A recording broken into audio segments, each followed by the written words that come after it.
From Hollywood, it's time now for Johnny Dollar. Lieutenant Steve Howard, homicide. I found word to call you there at your hotel. Right. I'm an insurance investigator, Lieutenant, and... Yeah, I've heard of you. Can I help you? Well, I understand you're the man who handled a murder case at the Bala-Kinwood dog show last year. That's right. We're still working on it. Oh, fine. Like to look over the setup for an attempted murder? Oh? Of who? Me. Stay right there, Mr. Dollar.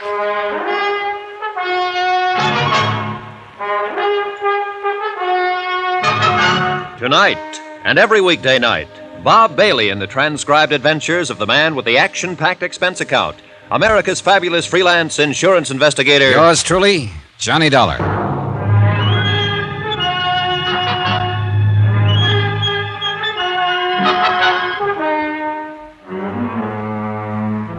Expense account submitted by Special Investigator Johnny Dollar to the Philadelphia Mutual Liability and Casualty Company.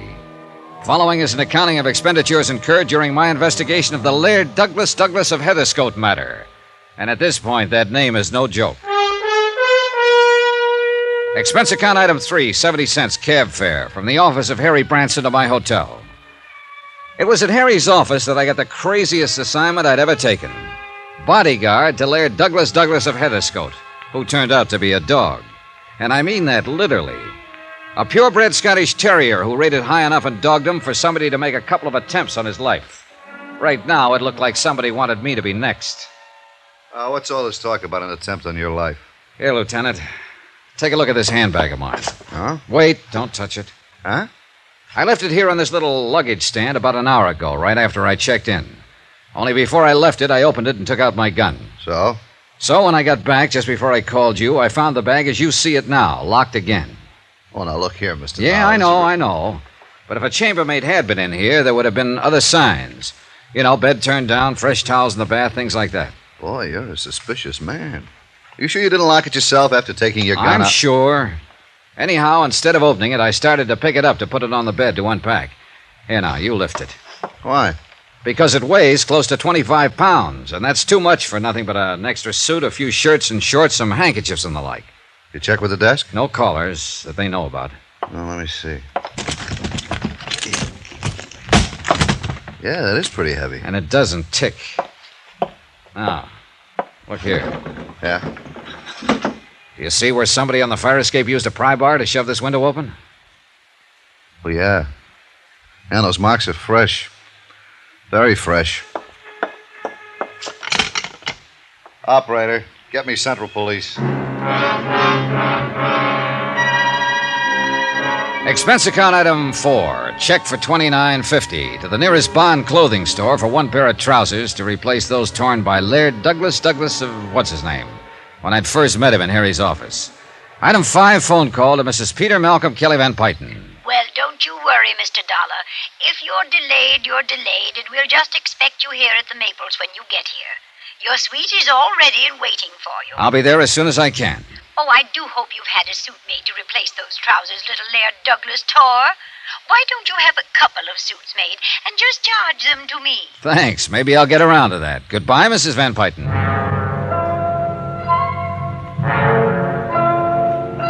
First of all, I had to know what Lieutenant Howard found out about the suitcase he'd had his lab crew pick up. I took a taxi to headquarters. That's item 8, 65 cents. Well, glad to see you, Dollar. Sit down. Well, what'd you find out? Dollar, that bag of yours had enough soup in it to blow out half the side of your hotel. Oh, then I was right. Yeah, professional job, too. Straight wire rig that would have gone off when you opened the bag. Brother, I guess my lucky star is in the ascendant. What made you suspect a booby trap, Dollar?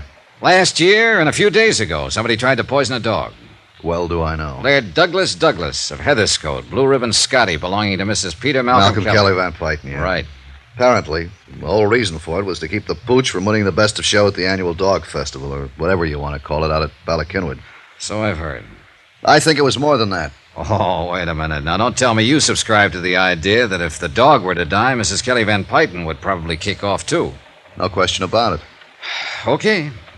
Well, you don't know her yet, or you wouldn't be so skeptical. Her whole life revolves about that dog. And her money, of course. Now, from what I've seen, she just throws that away. Of course she does. At least in small quantities. You know, 1,000 or 2 here or there, even 100,000 to some school or library or something where it'll show. But even that's only a drop in the bucket to her. Lieutenant, I don't quite see what you're driving at. Well, she is one of the remnants of a class in this country, fast dying out, thank goodness, that for generations has been cultured and conditioned into thinking that money is everything, that their whole destiny is to control vast industries, lands, railroads, oil, shipping, and people. People, Dollar, by means of their sheer financial prowess. But I thought our present tax Yeah, situation... sure, their day is almost done, but the few who are still around, like Mrs. Kelly Van Pyton, are hanging on for dear life, trying to add to their power. Hey, Steve, you make a sweet, gabby, eccentric old lady sound like an ogre. She is, no question. I'm sure she doesn't realize it. Simply because this whole attitude has been so thoroughly ingrained into her all her life? That's right. Oh, well, we'll see. Yeah, you'll see. Well, look, let's get to the point. Who do you think might be trying to get rid of the old lady? I haven't the least idea. Well, no family, relatives? Only living relative is her nephew, Warren Staley. Ah, Nothing. you sure? Haven't been able to pin a thing on him. Where can I find this Warren Staley? At the Maples. He lives there with her, huh? Yep. And you're sure he would be her only beneficiary? Yep. Uh-huh. Good luck, Dollar. Lieutenant Howard seemed to know what he was talking about. Nonetheless, I decided that the nephew, Warren Staley, would at least be a start. And the sooner I could move in at the Maples, the better.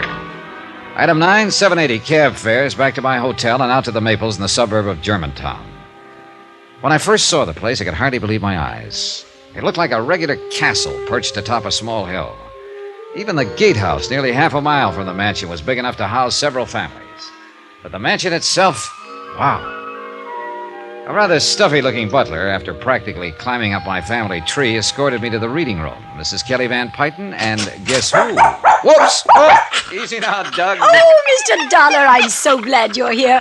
And look, he remembers you. Yeah, Isn't that sweet? Yeah, it is. Attaboy, Doug. Easy Oh, now. and please call him Douglas. Huh? After all, the name Doug sounds so common, doesn't it?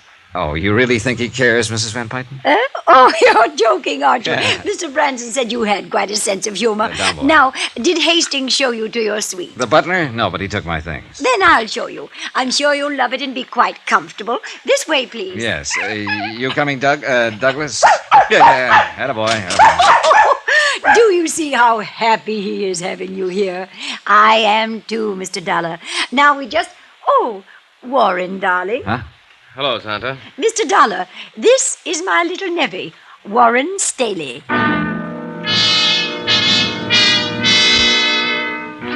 Warren was 25 or so, bright, good-looking, and well but comfortably dressed. And at Mrs. Van Pyton's orders, he took me up to my suite. Living room, study, breakfast room, bath, and bedroom. And it still occupied only a small part of the second floor. Now, here next to you are Dougie's rooms. Wow. One for sleeping and one for eating. Can you tie that? The dining room for a dog.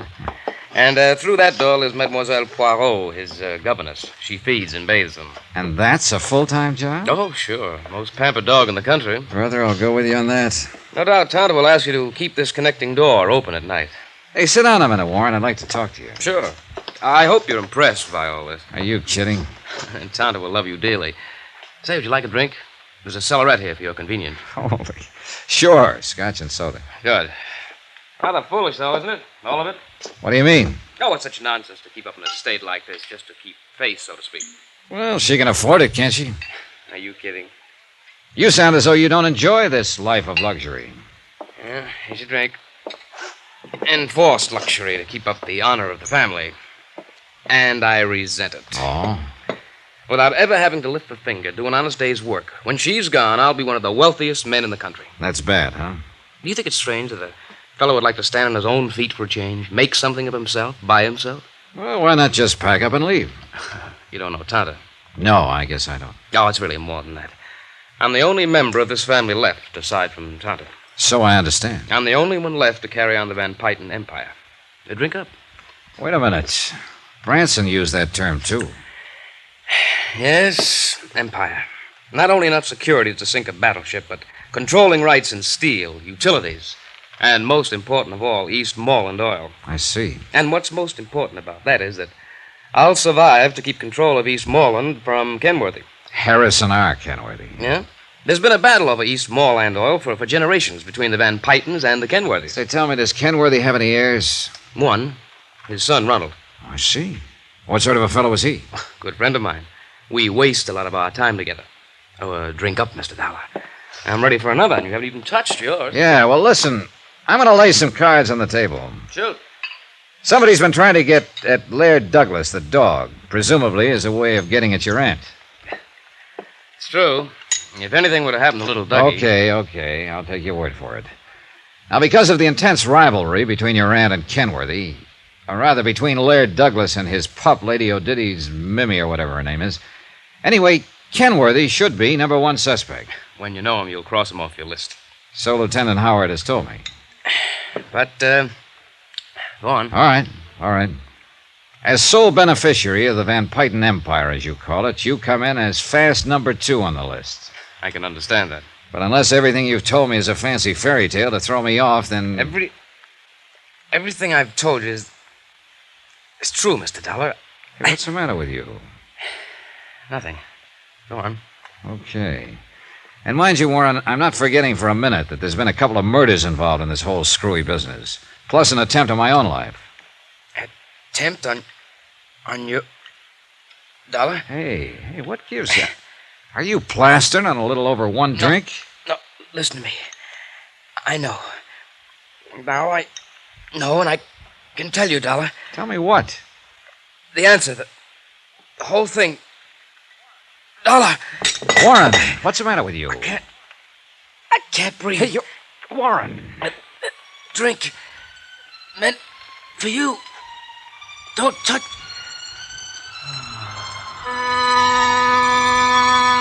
He died without another sound. I carefully sniffed the drink that had been poured for me, gingerly tasted it. Nothing that I could spot. Yeah, poor Warren had probably been right. Whatever it was had no doubt been meant for me.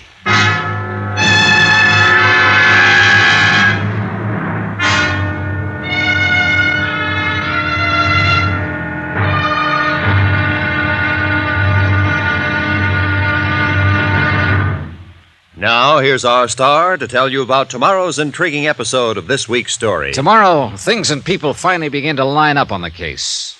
Just well enough for it to blow sky high. Join us, won't you? Yours truly, Johnny Dollar.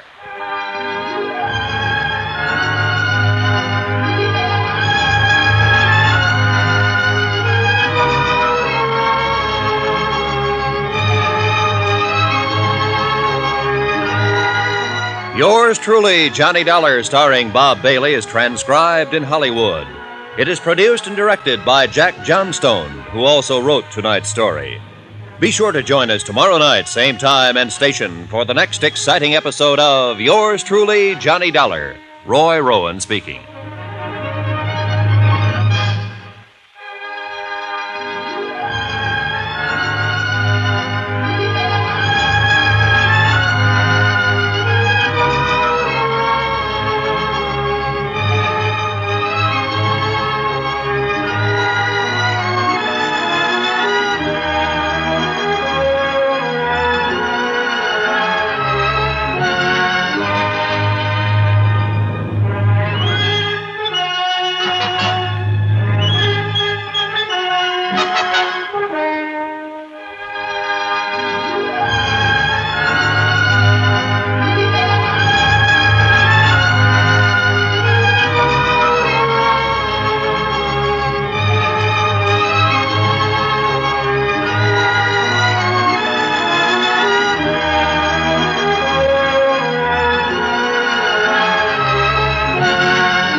From Hollywood, it's time now for...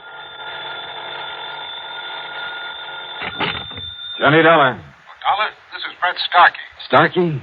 Worldwide Mutual out here in Columbus, Ohio. Oh, sure, Fred. How are you? Look here, Dollar, if you're free for a couple of days, I'd like to have you come on out here. Oh, what's it all about? Mrs. George Hemingway Tilford. Ever hear of her? Tilford? No, I don't think so. Pretty wealthy. Especially since a fire a few months ago. It destroyed a big lumber yard that her husband left to her. And Dollar, she wants to see you right away. Did she tell you why? No, she's being very mysterious about it. Something to do with that lumberyard fire, I suppose. Well, she simply wouldn't say, but she insists on having you come out to see her. Well, as long as your company won't quibble over the expense account. Yes, I guess we're stuck for it. Plus my usual fee, of course. Well, now, that depends on what you mean by usual. Let's talk about it when I get there.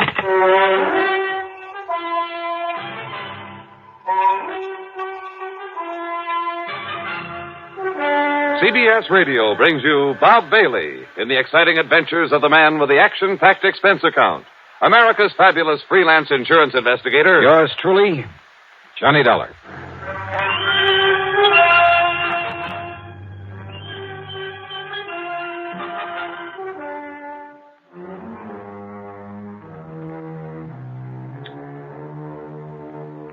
Expense account submitted by Special Investigator Johnny Dollar to the Worldwide Mutual Insurance Company, Columbus, Ohio office. Following is an account of expenses incurred during my investigation of the loss by a hair matter. Expense account item 1, 4175, plane fare from Hartford to New York to Columbus, Ohio. It was after 2 a.m. when the big Silver Bird dropped me off at Port Columbus Airport. Item 2, 250 for a taxi into the Deschler Hilton. There was no time to rouse Fred Starkey out of bed, so item 3, 1420 for a nightcap, a comfortable room there in the hotel, and a kind of brunch late the next morning. So late, as a matter of fact, that I had to wait for Starkey to come back from his lunch before I could see him at the office of Worldwide Mutual. See him and ask him questions. Sorry, Dollar, but she just won't say. Yeah, well, now look, Fred, I like to know something about a case I've come this far to handle. I'm not even sure there's a case here. Well, you told me that she owned a big lumber yard that had burned down some months ago. Exactly 9 weeks ago. All right, how much insurance? Dollar, it was a total loss. It cost the company $330,000. Wow, wait. Fortunately, it was underinsured. Underinsured? Well, these days, the ground alone out there is worth that much. Out where? It's near Minerva Park. Arson by any chance? No. No sign of it whatsoever. She, possibly need the money? Hardly. Her husband left her over $250,000 in securities when he died a couple of years ago. No. Nothing suspicious at all, huh? Except that suspicious mind of yours. Now, listen, Johnny, I didn't say her wanting to see you has anything to do with that fire. That was your idea. Maybe she just wants to look at you. A great admirer of yours, I understand. Oh, sure. Well, do you always expect to find arson, fraud, or murder, some sort of crime whenever somebody calls on you? No, not always. Well, that's the way it usually turns out. But don't you see, if this had something to do with her insurance, she would have said as much. But if it hasn't, why did she ask for me? Well, I told you. You told me what? Oh, I don't know. I don't know why she wants to see you, but I'm willing to bet that it has nothing to do with that fire. $500? $500. Fred, how do I get there? Item 4, a $50 deposit on a rental car, and I drove north on Cleveland Avenue, that's Route 3, to the pleasant little town of Minerva Park. The Tilford home, while not a mansion, was a large stone and stucco affair with plenty of trees and well-kept lawns. All in all, a real nice place in good condition. Yes? Oh! The surprise was the widow Tilford. In her middle 60s, I'd guess, but with a sparkle in her eye that made you feel she ought to be 25 years younger. She was dressed in well-tailored sport clothes. Her hair was gray, but cut in a short bob. And her subtle use of makeup made her look like a million. Johnny Dollar. Mrs. Tilford? That's right. And, Johnny, I'm such a fan of yours and that radio program that I hear every Sunday on WBNS that, well, I'll break down and confess that about a year ago I wrote and asked for your picture. Oh? And you wrote me the nicest letter when you sent it. Oh, of course. Grace Tilford. That's right. And when you started off the letter with Dear Grace, why, it made me feel almost young again. Oh, you know something? I think you are pretty young, Mrs. Tilford. Oh, one look at you, Johnny, and I wish I was.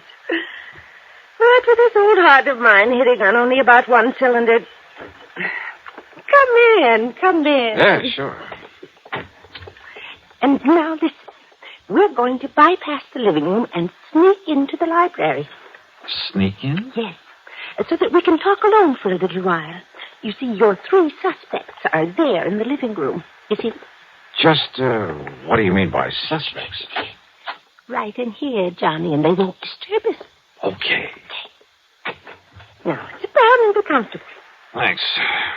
Now, Johnny, I suppose you're curious about why I sent for you. Yeah, well, according to Fred Starkey, it's all a big mystery. Oh, mystery's right. Was right.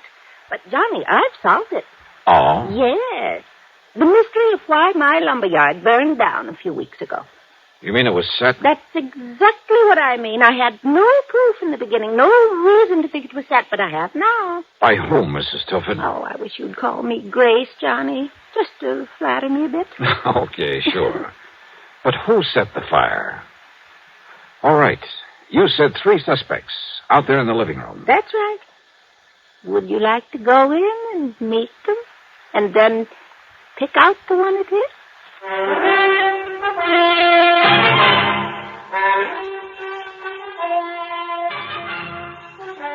You say that one of those 3 people sitting out there in the living room set that lumberyard fire. Yes, Johnny and I collected $330,000 on it after all. The police and firemen had found nothing to indicate arson. Well, believe me, it's hard to spot in a fire like that. Then I got to thinking about those 3, about how each of them could profit by it. Possible that all 3 could have had a hand in it? Oh, if those 3 get together on anything, trust each other. Oh, never, never. Okay, then. Then a couple of days ago, I learned something. Proof that one of them did it. Which one?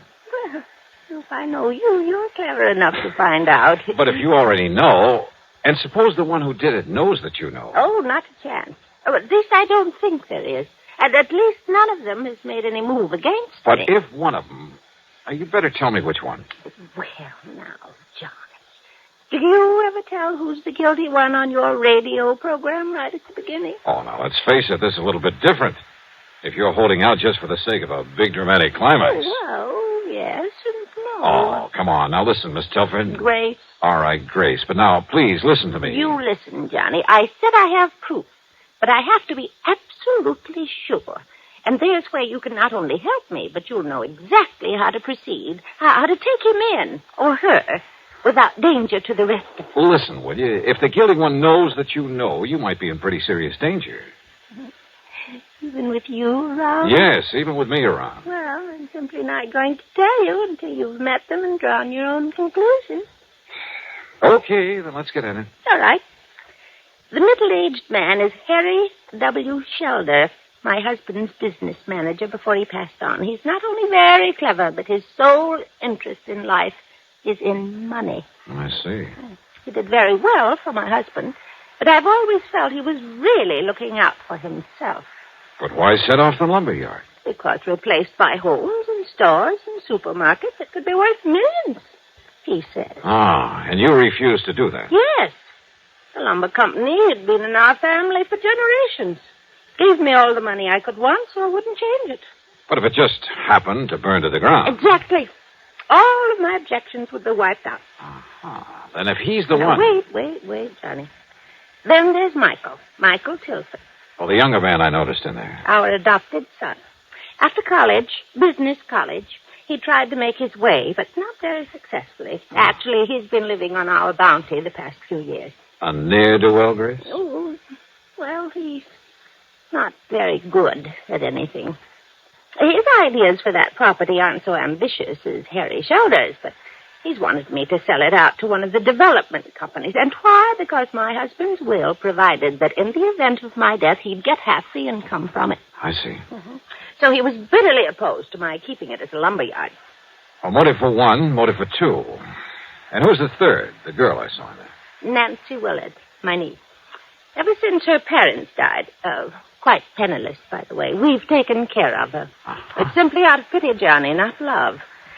And, although I may change it now, she's heir to the bulk of my estate. Yeah. Well, offhand, I'd say that Michael is the least suspect of the 3. Let's go talk to them. But I'll leave you alone with them. I want to clean up before dinner and wash my hair. It's a mess. Looks great to me. What? like this. Okay. You gals have to have something to fuss about, I suppose. Now, let's go in and see those folks.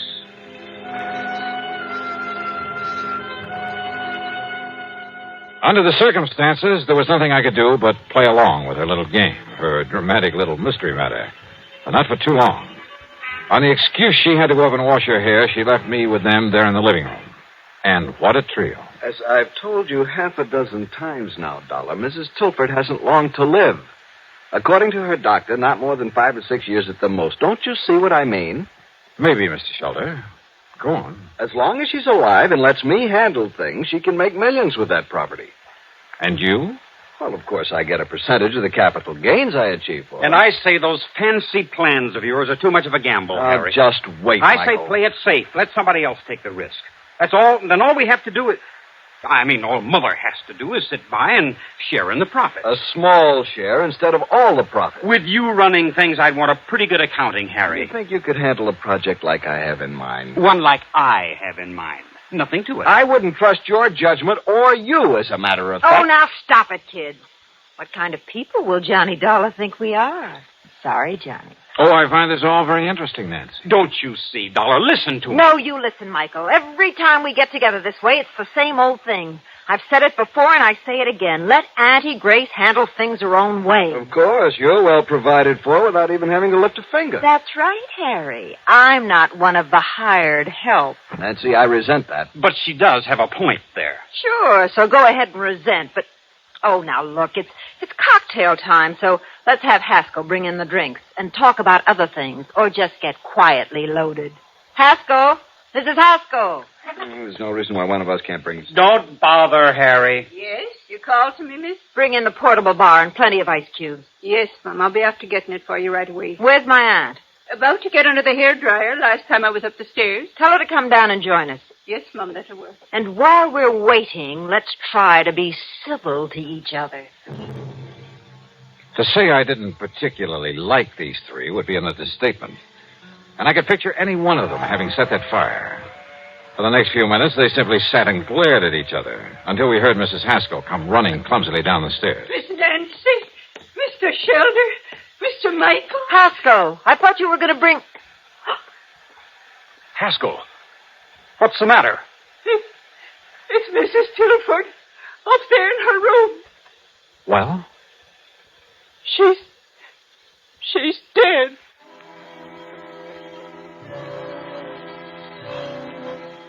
Mrs. Tilford, there in her bedroom, had died alone. Apparently, she'd been sitting under a hairdryer, then simply fallen to the floor, the big professional-looking machine falling beside her. Fortunately, the heating coils had apparently broken before they could set fire to anything. A big hunk of suspicion started building up at the back of my head.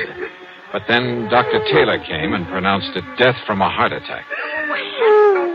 And yet I must confess I certainly didn't... Well, she took such good care of herself. I was certain she'd live on for several years. Well, I'll go downstairs and make out my report and arrange to have the body taken care of. Well, we won't have to argue about the handling of her affairs anymore. Unless, of course, the court lets me act as executor of her estate. In which case, I warn you... Harry, how can you be so callous about it? Oh, the poor dear darling. Oh, shut up, Haskell. But Michael's right, Harry. Oh, sure. I suppose you two are heartbroken about her dying like this. Alone. She died all alone up here. Quit. While we were downstairs trying to pick her apart like a bunch of vultures, in spite of the way she treated all of us. What do you mean by that, Mike? We got so much better than we deserved, that's what I mean. All three of us. Harry, never bothering to see her, to come here and be nice to her. Just parked in his office in town, juggling figures to get as much out of her as he could. Michael, I resent... I don't care if you do. Heaven only knows how much you've cheated her since Father died. Only your foster father, remember? And Nancy, sitting around here, sponging off her, sweet-talking her, waiting for her to die. Look who's talking. With all the things she's done for you, Michael, you haven't even had the decency to come and visit her now and then. Yes, I know. When was the last time you were here? A month ago, 6 weeks ago, the last time that Harry was here. Is that true, Mike? Yes, Mr. Dollar, I'm afraid But it you is. didn't hesitate to accept the money she kept sending you. At least I tried to make my own way. Oh, sure. Big, ambitious little Michael. Well, what have you done for her? At least I've stayed here these past few weeks and gone through the motions of being nice to her. Kept her company, helped her with her clothes, fixed her hair for her, and, well... Is that true, Mrs. Haskell? Yes, sir. Fixed her hair for her. Big deal. Miss Nancy even bought her that big hair-drying machine. Oh. And the poor dear loved it so she was washing her hair 3 and 4 times a week. Now, what's that got to do with what Wait a we're minute. discussing? That's right. If it hadn't been for this crazy machine, she would have been downstairs where we might have... Oh, Wait. Well, don't take it out on the hairdryer, I Michael. said wait a minute. My brain was fairly spinning. A news item in the New York papers less than a month ago. A freak accident, 1 in a million at a beauty parlor. A professional hairdryer machine, exactly like the one lying here on the floor. There'd been pictures of it, sketches, to show exactly what had happened. A tiny wire had come loose, had shocked the customer so badly that she'd lost consciousness. There'd been a big noise over it. And now here was Mrs. Tilford, a little frail old lady with a heart condition. Yeah. What is it, Mr. Dollar? Yes, Johnny. What's that funny look supposed to mean? Plenty. Mrs. Haskell, did you ever help Mrs. Tilford with this machine? Oh, jeez, I'd never even touched that contraption of the devil, sir. Dollar, this old biddy wouldn't even let Mrs. Tilford install an electric stove. But I failed to... Listen, when was this thing purchased? Well, about 3 weeks ago. I still have the bill for it in my office. Another of Nancy's little tricks gave it to Mrs. Tilford as a gift, but charged it to her account. But I failed to see... 3 weeks ago. So when I find the wire on it, it was cut instead of simply broken off when it fell. Mr. Dollar? Yeah, and I'm glad you didn't kick this thing anymore, Mike. You see it here? When she clamped this thing on her head, this wire touched her wet scalp. Oh, now just... Good heavens. Then when she turned on the switch, well, that was it. Harry, you haven't been here for weeks. Well, I know, but I... Nor have you, Michael. And Mrs. Haskell was afraid to touch the thing. Well... Nancy. Yeah, Nancy. You were here, Nancy. And a few weeks ago, when you read in the papers how one of these machines might... No! Heaven Dollar! Oh, put it down, Nancy. No. I'll kill you. I'll kill all of you. Sure, I did it, but nobody will ever know, because none of you will be alive. That's where you're wrong, Nancy! Michael! All right, Nancy. No! Let go of me! Sorry.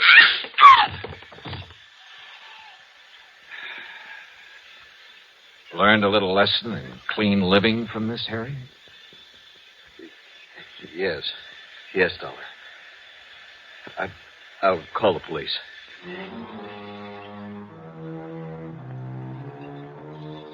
So Nancy's wild shot busted one of his ribs, but Michael recovered. Nancy, I don't know what the penalty for murder is in Ohio, but believe me, she'll find out the hard way. As for the estate, well, that's up to the courts, too. No doubt much of what might have been Nancy's share will go to the company for that payment on the fire. Expense account total, including the trip back to Hartford, $162.70. Yours truly, Johnny Dollar.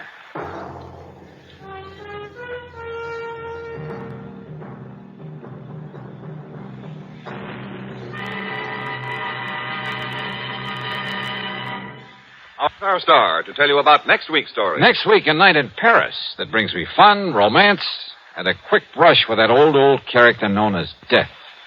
Join us, won't you? Yours truly, Johnny Dollar.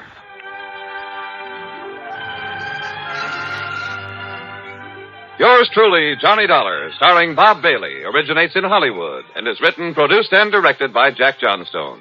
Heard in our cast were Virginia Gregg, Ellen Cleve, Shirley Mitchell, Ben Wright, Sam Edwards, Harry Bartell, and Lawrence Dobkin. Be sure to join us next week, same time and station, for another exciting story of Yours truly, Johnny Dollar. This is Jim Matthews speaking.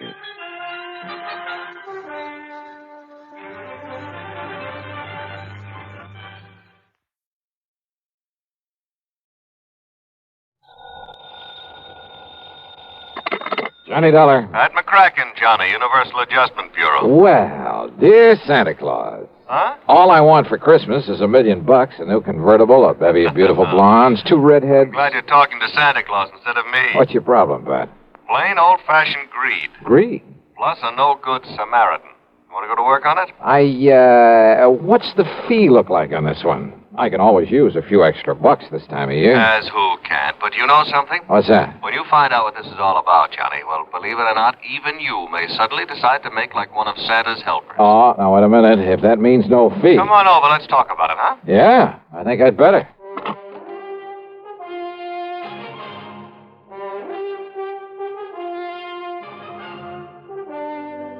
CBS Radio brings you Bob Bailey in the exciting adventures of the man with the action-packed expense account, America's fabulous freelance insurance investigator. Yours truly, Johnny Dollar.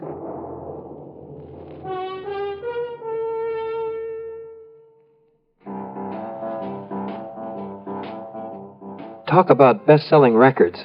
Here's a familiar tune about America's best-selling filter cigarette, Winston.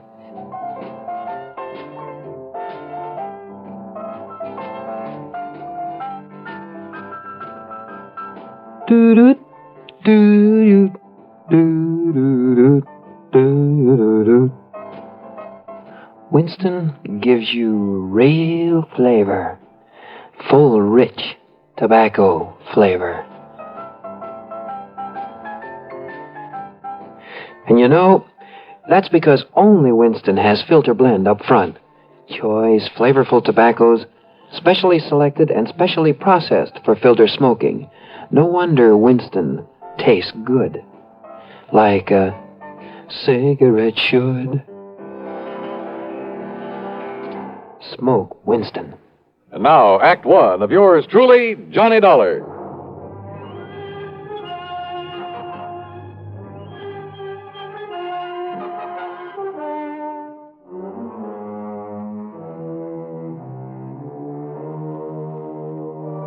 Expense account submitted by Special Investigator Johnny Dollar to the Universal Adjustment Bureau, Home Office, Hartford, Connecticut. Following is an account of expenses incurred during my investigation of the sudden wealth matter. Pat McCracken trying to chisel me out of a fee? Well, there was one way to find out. Expense account item one, $1 even for a cab to his office.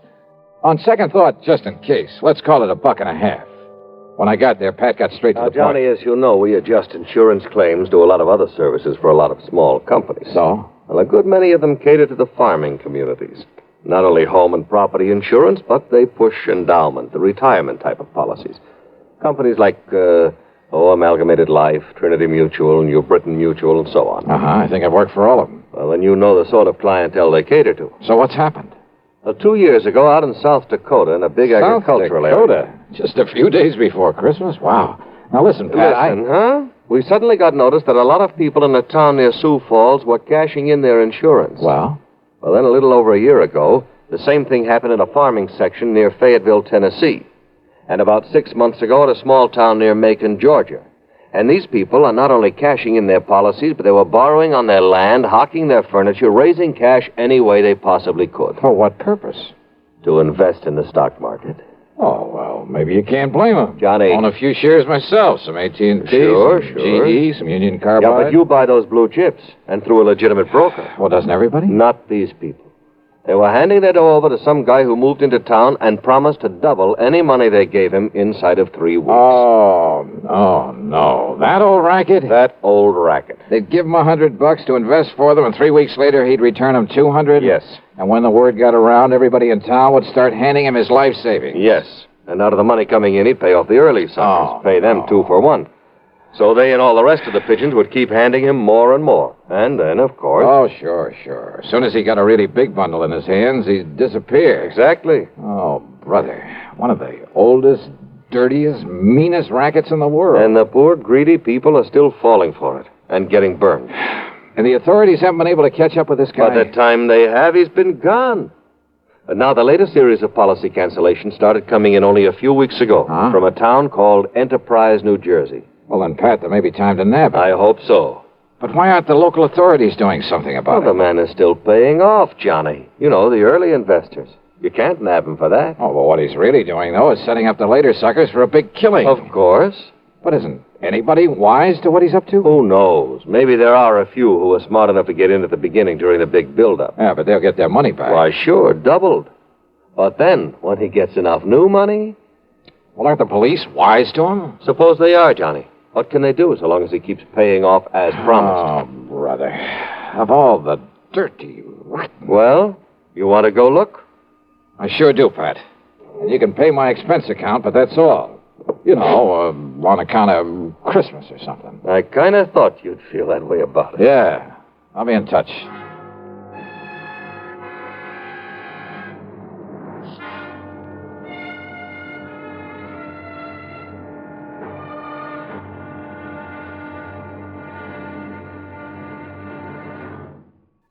Take your teenagers, give them a Stereo One portable by Columbia, and there's a new sound of pleasure in your home and a brand new kind of fun. Only Columbia gives you a big 6-speaker stereo portable phonograph with all the rich tone and range of big console models, and it's only $139.95. Columbia has a wide selection of portable phonographs, and they're all flawlessly engineered by CBS Electronics. They all play any and all records, 45s, 78s, and the new LP and stereo records, and play them better with true big sound. You just can't buy a better portable than a Stereo One portable phonograph by Columbia. You can't find a better buy either. Portable prices start as low as $39.95. Christmas is the time to give your youngsters a gift they'll get fun and pleasure from all through the year. Time to give them a Stereo One portable phonograph by Columbia, #1 in the wonderful world of sound. And now, Act 2 of yours truly, Johnny Dollar and the Sudden Wealth Matter. Expense account item 2, $62.50. And it includes a plane to Philadelphia, and there, in the city of brotherly love, a $50 deposit on a rental car. I drove south on 47 into the farm country, through Vineland, then Millville, and finally to the little town of Enterprise. It had a main street a few blocks long that looked a bit run down at the seams. There was a food, clothing, and a variety store, a drugstore, a movie, and a couple of gas stations. There was a railroad station for shipping out the farm produce, but the lot around it was overgrown with weeds. A block east of the station was it was an old, somewhat nondescript sort of building, but over the front door was a weathered wooden sign that told the world it was the city hall. Inside, at the end of a corridor, I found a door that bore the legend Police Headquarters. Police Headquarters? That's right, son. I'm the chief of police, Chief Walters. What'd you say your name is? Well, I didn't, but it's Johnny Dollar. Well, pull up a chair and sit, Mr. Dollar. Okay, thanks. Yeah. Now, what can I do for you? Chief Walters, I'm an insurance investigator. Huh? Oh, sure, Johnny. Sure, I know all about you. I hear all about them cases you investigate on the radio. Yeah, I catch it on WCAU in Philadelphia. Good. Well, now listen, I hope you didn't bother coming down here just on account of I took some cash out of my policy. You did? Well, tell you the truth, Johnny, a lot of people did. Oh, you know how it is. Something special comes along, you can use some extra cash. Oh, but now don't you give it a second thought. Oh, why do you say that? Well, a few more weeks from now, the folks in this town will be buying up more insurance than ever. They'll be buying more of everything. Uh-huh. You mind telling me why? Well, because we'll all have a lot more money, that's why. In spite of what Mr. Lowry says. Oh, who's Mr. Lowry? Oh, he runs that piddling paper. You know, the Gazette. What he says about what, Chief? Well, I'll tell you this, Johnny. He puts any of them things that he says about Mr. Morgan in his paper, the folks won't buy it anymore. Morgan? John D. Morgan. Yeah, he's the man that's putting this town on its feet again, now that the farmer's dropped off. John D. Morgan. One of his grandpappy's relatives on his mother's side was a Rockefeller, and another one was a Morgan. Big financiers, just like he is. Uh-huh. Yeah, see, he belongs to that New York Stock Exchange. He told you that? That he did, son. Well, then I have a sneaking suspicion he's the man I came down here to see. I would if I was you. Why, Johnny, when he come here, Jerry Chisholm give him $20 to invest for him. 3 weeks, and he give Jerry back 40. Yeah, I've heard about this. And then the widow Pasquale give him 25. So, 3 weeks later, he gave her 50 back. Yes, sir. So now she's going to dig up some more to invest. Well, just like everybody else in town, including me. Uh-huh. Has he told you why he's being so good to you folks? Yeah, sure has. And it's a mighty fine thing. Why? Well, because it was right here that one of his ancestors got his start. His name was Josiah Morgan. Josiah Morgan? Yes, sir. Back in 1800 something. I see. So he's come here to show his gratitude for the town that give his family a start. That's what. Oh, yeah. So, Johnny, you just invest everything you can with him, and you'll be glad you did. Where'll I find this John D. Morgan? Over at the Parker house. Well, Johnny, he made old man Parker turn the whole third floor into a suite for him and keep the hotel safe up there to keep our money in. Yeah, and you know what he spends for that suite of rooms? $100 every week. Whoa. Okay, Chief, thanks very much. Oh, of course, you being from out of town, though. Well, are you on pretty good terms with him? Oh, sure am. Well, I I probably sent him more folks with their money than anybody. Oh, well, then maybe you can do me a favor, then. Well, sure, Johnny, sure. Anything you say. Well, look, Chief, call him up. Tell him you'll send me over. Tell him I'm, one of the hometown boys who made good in selling on the road, and that I've come back here for the holidays. Yes. All right. Now, I'm sure he'll let you in. Yeah, just like he tells us, Johnny, the more money he can get a hold of, the more he can make for all of us. Oh, sure. Only, well, why is it you don't want him to know what you really do? Well, personal reasons, and he might think I don't need the extra money. Okay, Johnny. Anything you say. Yeah, good. Meantime, I'll call on Mr. Lowry at the Gazette. Yes, well, now, don't you believe him, Johnny. That suspicious old crackpot don't know what he's talking about. All he is trying to do is to make up a lot of scandal for that lousy paper of his. Yeah? Yes, sir. We'll see.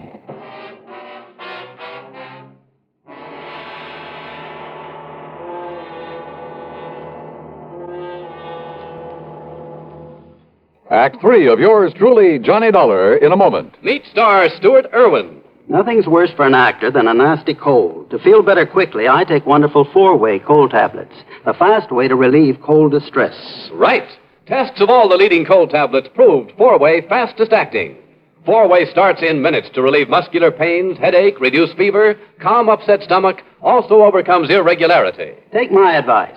For your next cold, take 4-way cold tablets, the fast way to relieve those cold miseries. 4-way, only 29 cents. And now here's a word about another fine product of Grove Laboratories. Does dandruff dull your hair, leave scalp itchy? Get Fitch Dandruff Remover Shampoo and get rid of unsightly dandruff in 3 minutes. 3 minutes with Fitch regularly is guaranteed to keep embarrassing dandruff away forever. Apply Fitch before wetting hair, rub in 1 minute. Add water, lather 1 minute. Rinse 1 minute. Every trace of dandruff goes down the drain. 3 minutes with Fitch, unsightly dandruff's gone. Fitch can also leave your hair up to 35% brighter. Fitch Dandruff Remover Shampoo. And now, Act 3 of yours truly, Johnny Dollar.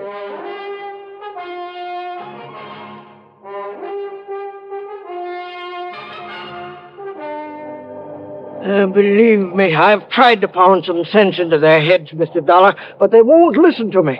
If I print something about that shyster in my paper, they won't buy it. It's unbelievable. All they do is keep handing over more of their hard-earned money to them. Oh, sure, but they're getting it back, aren't they, Mr. Lowry, plus a handsome profit? Sure they are, those who gave him money over 3 weeks ago. So what do then? They go out and beg and borrow some more and give that to him. You just can't raise it. So he keeps taking in more than he's paying out. 10 times as much, every day. But as soon as he's got hold of every cent these people can cough up for him, well, you know. Oh, yeah, I know. Oh, if only I could get some action around here, get him locked up in jail. Yeah, but how can you as long as he's paying out on the original investments? You have no case against him. I know. Oh, he'd sue for false arrest and have you over a barrel. Of course. Oh, the suckers would rally to his side and you couldn't prove a thing on him. I know. You simply can't touch him, Mr. Lowry, until he makes a break for it. Yes, but who knows when he'll try it? If he's clever enough to do what he's doing, and with the stupid one-man police force in this town... Wait a minute. Yes? There's one way of knowing when he'll try to duck out of here. How? By giving him the necessary encouragement. The only encouragement you could give to a man like him would be in the form of money. That's right. Now, look, I got a plan, Mr. Lowry. It'll take your complete cooperation. And it may take the use of some of your money. My money? It's a chance, but the one chance we have. Now, that's carrying things a little too far. Hey, look. Are you on my side or his? Well, you know the answer to that. Okay, then our job right now is to convince him that we're on his side. What? Yeah, sure. The only thing that'll make this John D. Morgan pack up and leave is more money. Well, of course. When he gets all he can out of the people. So listen to me, please. I want you to do 2 things. Now, I hear the press running back there. Yes, I started the run of today's paper just before you came. Stop the press. What? Yeah, set up a new front page. An apology for your previous attitude toward him. Apology? You know, now that you've seen with your own eyes what a good Samaritan he really is, what he's done for these people, what he'll continue to do for them. Mr. Dollar, I and don't... Look, call in every kid in town if you have to, but get that paper in circulation. Then you call on Morgan. Call on? Yeah, with every penny you can scrape up. Give it to him to invest for you. Hey, is the local bank still open? It will be in for a couple of hours, but now look here, Mr. Dollar. Then I'll try to get hold of some money myself to give to that crook. You?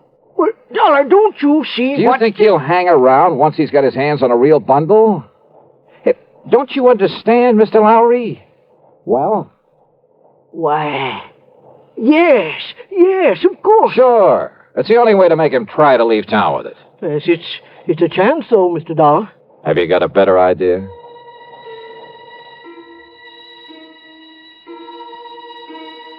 While Mr. Lowry set up a new front page and got the paper back on the press, I went over to the city hall.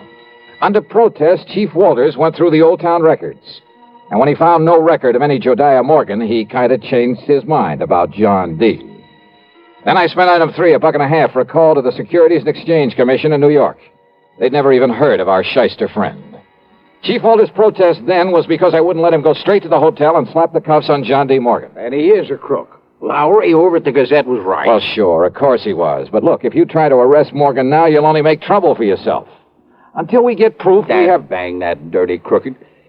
What can I do, Johnny? Well, I got a plan going, Chief. I'll tell you about it on the way to the bank. Oh, what kind of a plan? Did you phone Morgan I'd be over to invest with him? Yes, sir. Good. And when I said your name, well, he made me repeat it for him. But I didn't tell him who you really are. I mean, what you do. Good. Now, you can help some more by taking everything you have out of the bank. Huh? Sure. To invest with John D. Morgan. What? Come on. I'll tell you what it's all about.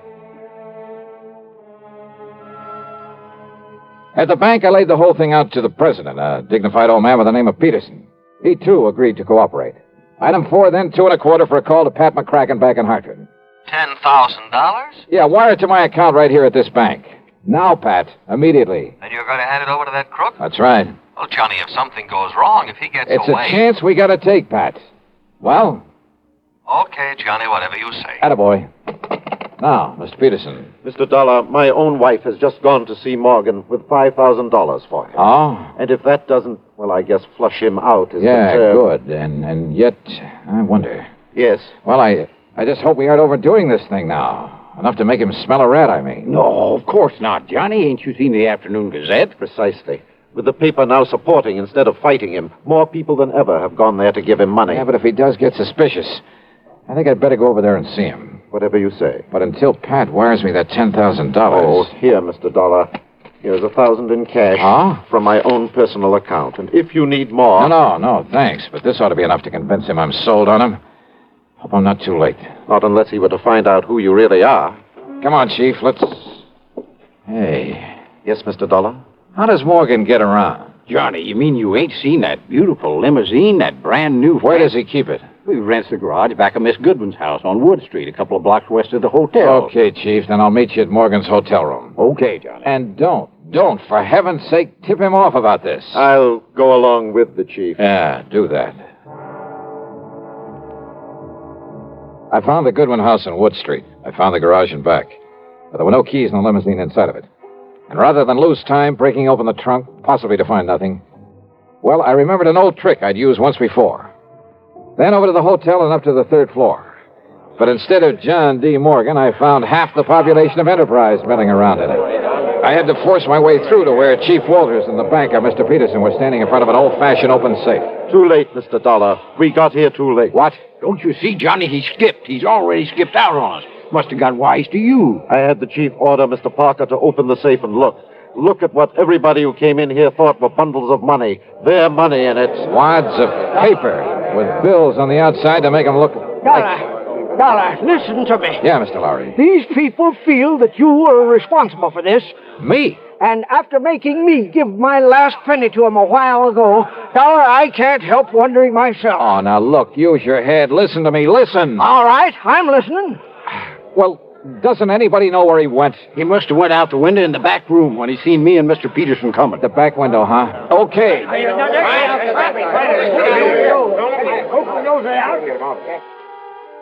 The very eagerness of that crowd to stop me was the only thing that let me get away and safely down the fire escape. For they jammed so tightly into that back room, into the window itself, that it was a long, precious second before the slow, clumsy old police chief could start down after me. I tore on over to the garage again. And there, sitting in the car, was John D. Morgan. One hand on the starter key, the other with a Colt 38 leveled at my head. You, huh? I might have known you'd done something to my car when I saw you leaving this garage for the hotel a few minutes ago, Dollar. That's right, Morgan. I took the rotor off the distributor. Then put it back quickly, or so help me, Dollar. Sorry, old man. It stays right here in my pocket. And you give me no choice. I'll have to kill you and take it All away. right, wait a minute, Morgan. Look out there on the street. Those people. Yeah, that's right. And I don't think they like you anymore. You see their faces? Not very pleasant looking, are they? Oh, no, let me... Oh, help me. They'll kill me. Maybe. You had that money for him? But yes, it's in the trunk of this car, all of it. Then you'd better open it up and be ready to give it back to them. Yes, tell them I will. I'll give it all back, all of it. After you let me have that gun. What? Come on. I'd hate to think of what they might do if they saw you waving that thing around. Oh, here, take it, please. Okay. Now get out and open up that trunk for him.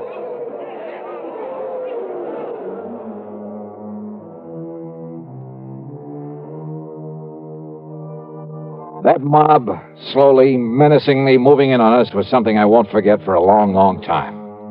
Matter of fact, it was Morgan tossing out the money, shrieking out a confession, promising to pay them all back that saved me from them. And now, of course, you'll be taken care of by the courts. Yeah, plenty. Expense account total less the $50 deposit on my rental car, $38.25. Yours truly, Johnny Dollar.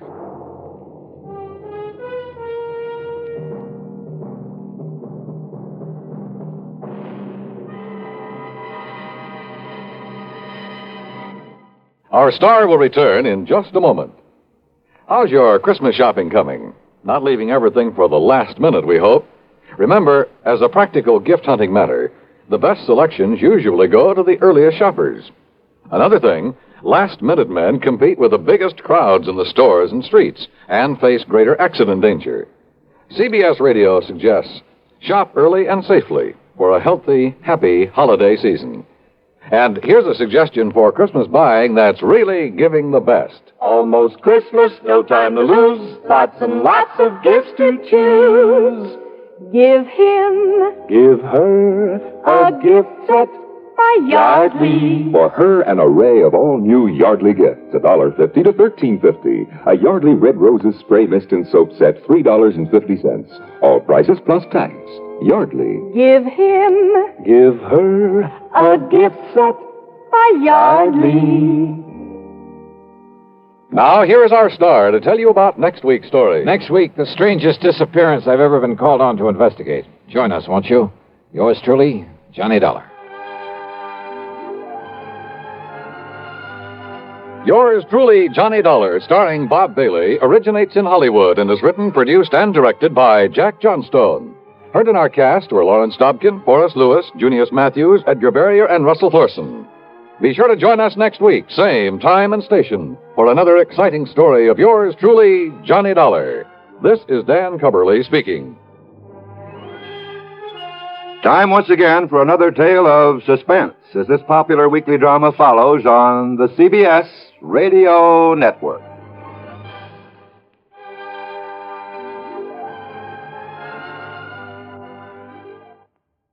As you smoke a Duke, you get a sense of ease and comfort that grows with every puff.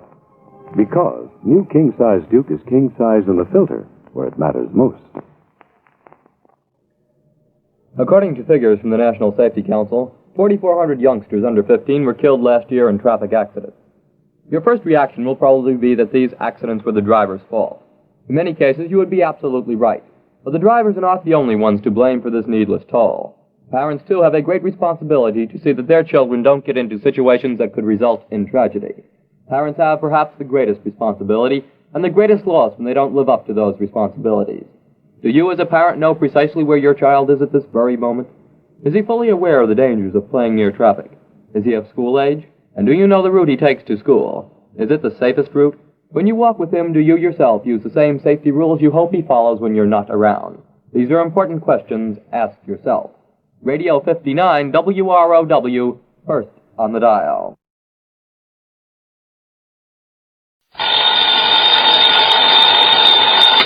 Johnny Dollar. Al Turner, Johnny, over here at New Britain Mutual. Al, it's been a long time. Yeah, I know. What can I do for you? Plenty, I hope. How old are you, Johnny? Well, next birthday I'll be 30... Huh? 30 what? Now, why? Well, it really doesn't make too much difference. You see, Johnny, I think it's time you entered a home for the aged. I what? And if you think I'm kidding, I'm not. Okay, Al, what's the gag? I told you, I want you over at the Mackley Rest Home. Where's that? Frog Mountain, New York. Where's that? Down along the Hudson River above Poughkeepsie near Kingston. But, just to pay him a little visit, not to stay. That's right. What goes down there? Sudden death, Johnny. Deaths. Oh? 4 of them in a row, 3 of them insured by us. Well, after all, if they're old folks... That's the beneficiary of all that insurance. Yeah? The sole beneficiary of all the insurance on them just happens to be the Mackley Rest Home. Oh. Yeah. Okay, well, I'll kind of drop in on them.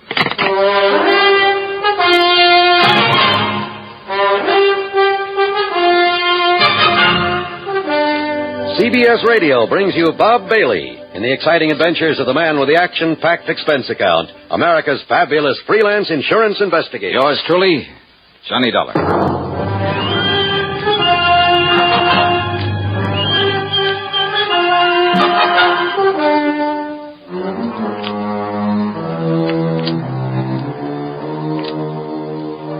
Expense account submitted by Special Investigator Johnny Dollar to the New Britain Mutual Insurance Company, Home Office, Hartford, Connecticut. Following is an account of expenses incurred during my investigation of the Paradise Lost matter. I decided my own car would be handy to have along. As usual, the gauge said nearly empty. So, expense account item 1 is $5.20 for a tank full of gas. I drove west on 44, then cut across to Rhinebeck, then Rhine Cliff, where I took the ferry over the Hudson to the town of Kingston, New York. On Route 28, I passed through Stony Hollow, and a few miles further on, I found a sign indicating Frog Mountain. It was on a side road to the left. At one side of it overlooked the famous Ashokan Reservoir, and some pretty big fish have come out of that water. Thinking about it, I almost drove on past what was obviously a rest home for the agent, in among the trees. There was a large, very old frame house set on the side of the mountain, and sitting about on the front lawn, reading, chatting, playing cards, or just enjoying the afternoon sun were the happy-looking customers.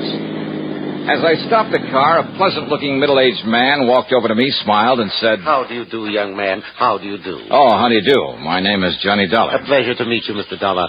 I'm Justin Perry? You have some elderly relative, perhaps, very dear to you, for whom you'd like to provide a quiet, comfortable retirement home. Well, no. Oh. Justin Perry. I'm the owner of Paradise. Paradise? A really appropriate name for our lovely place, don't you agree? Well, Just yeah. look at the happy faces of our guests and you can... But then you say you don't wish to send someone to us. Well, now, wait. This isn't the Mackley Rest Home? Oh, no, Mr. Dollar. This is Paradise. The Mackley place is further up the road. Oh, I see. Well, thanks very much. Dollar, did you say? Yes, that's right. Edward! Yes, Dad? Would you like to show Mr. Dollar the way to the Mackley place? Sure, Dad. Anything you say. Then go ahead. Well, if it's just up the road. About a mile or so. Oh, then I'm sure I'll be able to find it all right. Whatever you say, Mr. Dollar. Sure. Thanks a lot.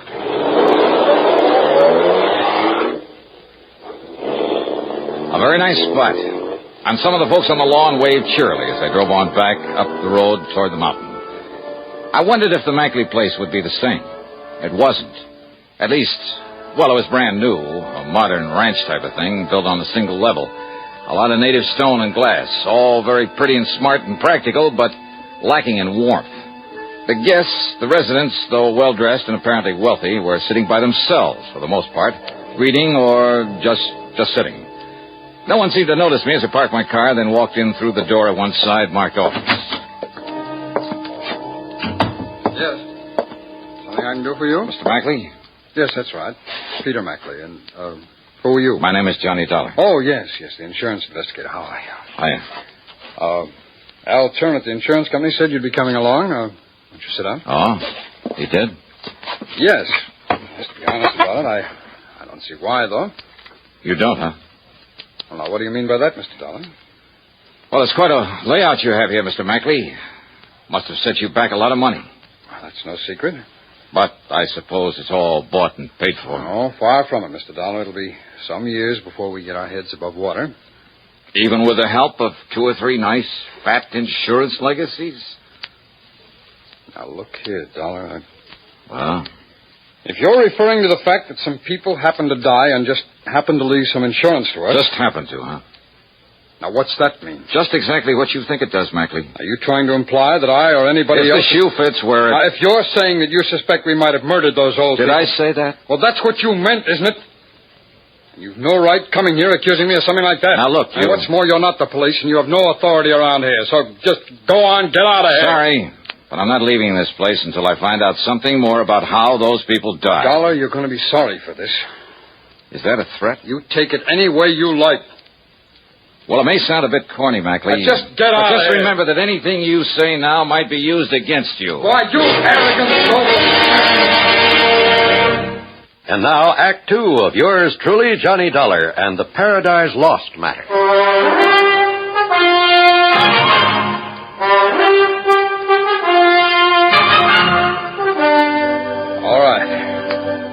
All right, Mr. Dollar. I freely admit it was too bad that 4 of the old people died here within a month and a half. It's most pathetic, most unexpected. What's more important to me is that it gives our place a black eye. Unexpected by whom, Mr. Mackley? By everyone, including the doctor who comes up here from Kingston to attend them and who is always on call in case of emergency. Who is this doctor? He's Dr. Nathan Way. He's from over in Kingston. Just how did these 4 people die? Well, according to their death certificates, the first one was an accident. Old Mr. Bartley slipped and fell off the corner of the porch one night while he was walking in his sleep. Slipped or was pushed? Now, look here, Dollar. Okay. What about the other 3? They were natural causes. That is, their hearts gave out. According to the death certificates. That's right. But what really happened? Poison, perhaps? Something like that? Dollar, you don't know what you're talking about. We'll see, Mr. Mackley. Now, where'll I find this Dr. Way? Someone mentioned my name. Hello, Doctor. Hello, Peter. Doctor, this is Johnny Dollar. He's an investigator from the insurance company. How do you do, Mr. Dollar? Doctor? Dollar seems to have the absurd, the fantastic idea that the recent deaths here were deliberate. Yes, What? yes. In order that we could benefit from the insurance, those fine old people were kind enough to leave us. Well, now, that is rather absurd, Mr. Dollar. Is it, Doctor? This place is up to its neck in debt. I told you that, Dollar. But isn't that to be expected when you consider the cost of building a fine new establishment like this? All right. After all, it's less than 2 years old. Now, what did you do before this, Mackley?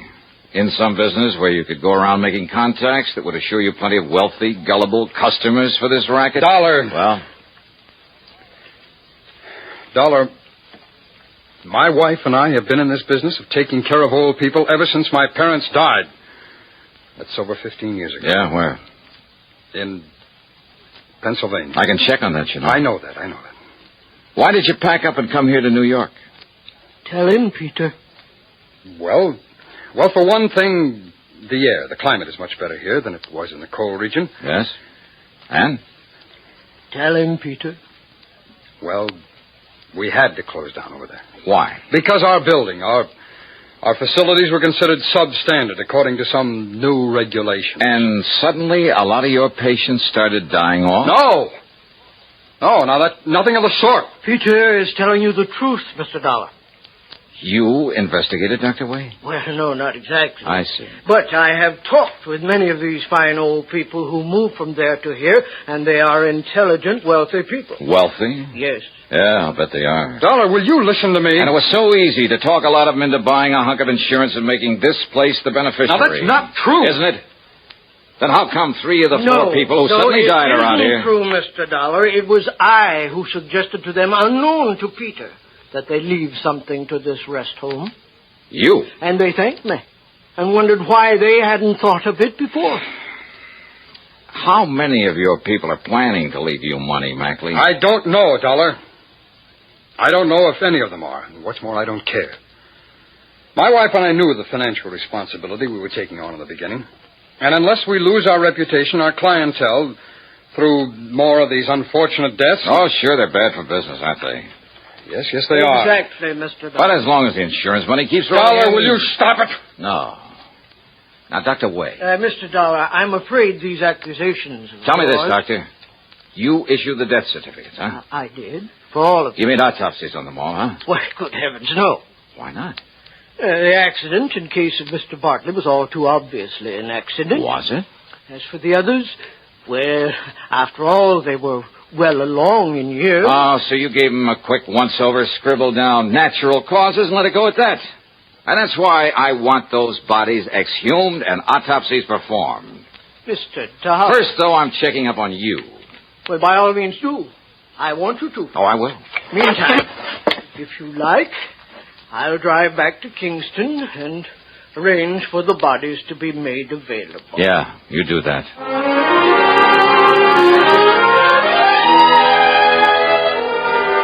I followed the doctor into Kingston, parked my stuff at a hotel, and dropped in at police headquarters where I talked with Lieutenant Art Conley. Dollar, I'm glad you're looking into this. Frog Mountain's a bit out of our jurisdiction, officially, that is. But I've wondered about those deaths myself. Well, how much do you know about Peter Mackley, Lieutenant? Well, I've thought a lot of that man ever since he came to these parts. Oh? Yeah, he's not the kind you might expect to be running an old folks' home, but, well, he's okay. I see. How well do you know Dr. Way? Well, one of the finest people we have here in Kingston. And without a doubt, the best man to make those autopsies you want. He's connected with the department? Yeah. And if you ask me, he'll get you results so fast it'll... Oh, now, wait a minute, Dollar. You're not thinking that Dr. Wade... Mackley, huh? And I'll tell you this about Pete Mackley, Dollar. It took a lot of guts for him to go to that place of his. What do you mean by that? I mean, against some of the folks around town who were partial to Justin Perry, who runs the Paradise Home, who were afraid it might put him out of business. Mackley's place being so much nicer and modern and all. That still doesn't mean anything, Lieutenant. And you know, those old folks like things new and modern. And if Perry doesn't improve that place of his... Oh, yeah? Oh, hello, Doc. Lieutenant, Mr. Dollar, I'll be able to make those autopsies tonight. When I'm finished, I'll call you at your hotel. Sure, Doctor. You do that. I talked further with the lieutenant, but I'm afraid I didn't get much help from him. He was convinced, a little too convinced, that Peter Mackley was all right, and he spent all his time defending him. A late dinner at the hotel was item 2, $4.25. Item 3 was 35 cents for a magazine. I went up to my room, sprawled out in a big overstuffed chair, put my feet on the windowsill, and promptly went to sleep. Yeah, the combination of a big dinner and the quiet night had really got to me. Too much for my own good. He must have used a calling card to slip the lock on the door, because the first thing I remember was hearing the door close. And when the light switch went off... Huh? Who's that? What's the idea of turning off the... Oh, no, you...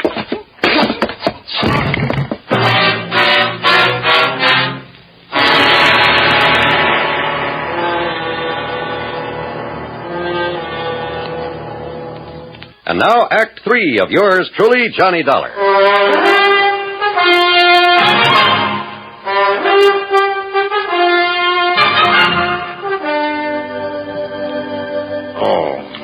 Easy now, easy. Another piece of tape to hold this bandage on your head. You'll be... Doctor. Yeah, there you are. That's Dr. Way. Now, don't tell me you fell asleep and fell out of your chair and did this. Oh, no. Listen, listen. And here. Perhaps a drop of this medicinal brandy? No, yeah. Oh, yeah, thanks. Hey. Hey, look, it's morning. Yes, and I've done the autopsies. Oh? I knocked on your door and didn't get any answer. Doc, listen. But it wasn't locked, so I came on in and, what happened? Oh, somebody sneaked in and slugged me. Who? Are you kidding? But come on, what about the autopsies? Yes. Well, no question about it. Mr. Bartley's death was an accident. But the others? Poison. A poison that made it look like heart failure. Okay, then. Hello. Your order, please? Lieutenant Art Conley at police headquarters. I'll call you right back, sir. Emergency, operator. This isn't... Okay. And now, Mr. Dollar. So, Doctor, somebody at Mackley's rest home gave them poison. So that's it. But the only medicines those people get are the ones that I myself prescribe. And I have never prescribed even the most minute dose of sodium Lieutenant Johnny Dollar. I'm glad you called, Dollar. Doc told me the result of his autopsy is on his way over to see you. Then you know. But I still refuse to believe that Peter Mackley... No? Then why did he come here and try to put me out of the picture? He... What? I don't know what scared him off before he could finish the job, but I'm thankful something did. When? Last night I was asleep. Oh, well, then you're wrong. It wasn't Peter Mackley. No? Knowing that sometimes you have to suspect even your best friend on a case like this, I had Mackley here at headquarters all night. So, Dollar... Doctor. My prescriptions? Yes. I've been thinking about that. They're always made up at Pearson's drugstore by Mrs. Pearson herself. Then she is going to have some visitors. What? Come along, Doc.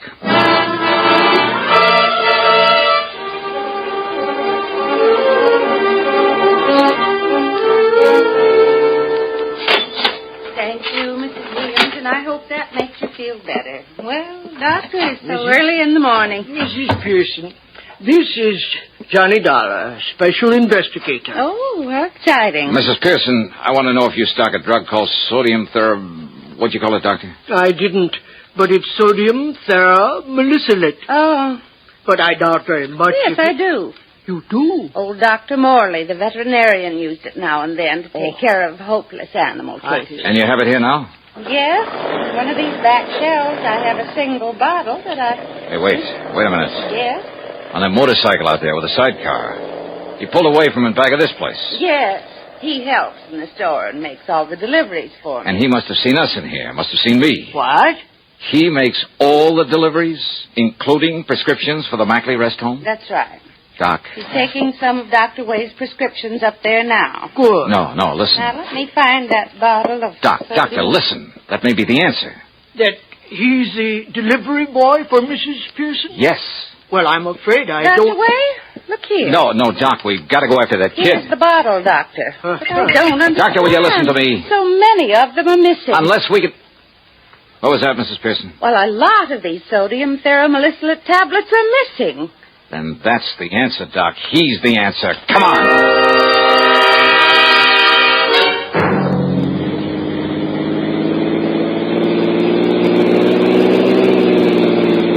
Have you ever tried to chase a motorcycle up a tortuous, treacherous mountain road? Well, I did. We did. And the sidecar was the only thing that kept him from running away from us. And the fact that he kept looking back, knowing we were chasing him. No, he'll kill himself. Looking back at us. That was his big mistake. He'll never make that turn. That was young Edward Perry's fatal mistake.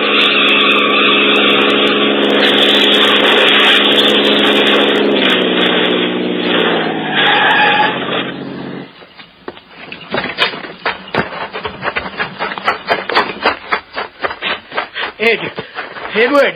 He's still alive, Doc. Here, I'll see what I can do for him. Now, Ed, let's see. Now, take it easy here. No use, Doc. Well, we can try now. We can try. But why, Eddie? I saw you there in the store. Saw $1 there. All right, just take it easy. Knew you'd got wise that I was putting that poison in Doc's prescription. Give him something to knock him out, Doctor. I'm afraid there's no use. I'm afraid... But it was Dad who... Justin Perry. Dad made me. Said if enough people at Mackley's died off, they'd... Now, easy, lad, easy. They'd leave Mackley's, come to Dad's place. Eddie, why? To the paradise. We'd put Mackley out of business. Bear his arm, Dollar. Right, Doc. Put Mackley out of...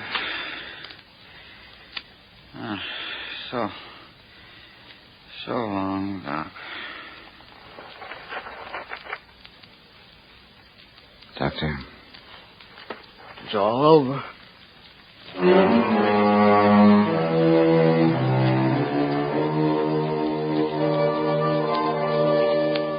Oh, I don't know.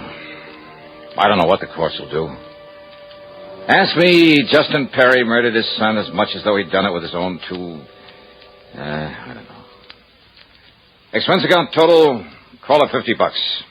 Yours truly, Johnny Dollar.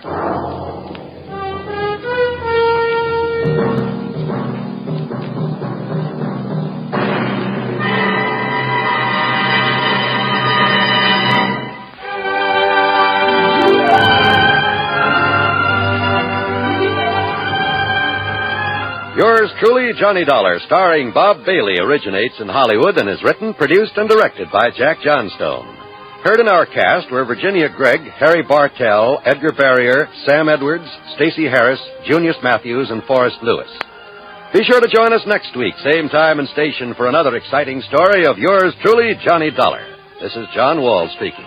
Johnny Dollar has come to you through the worldwide facilities of the United States Armed Forces Radio and Television Service.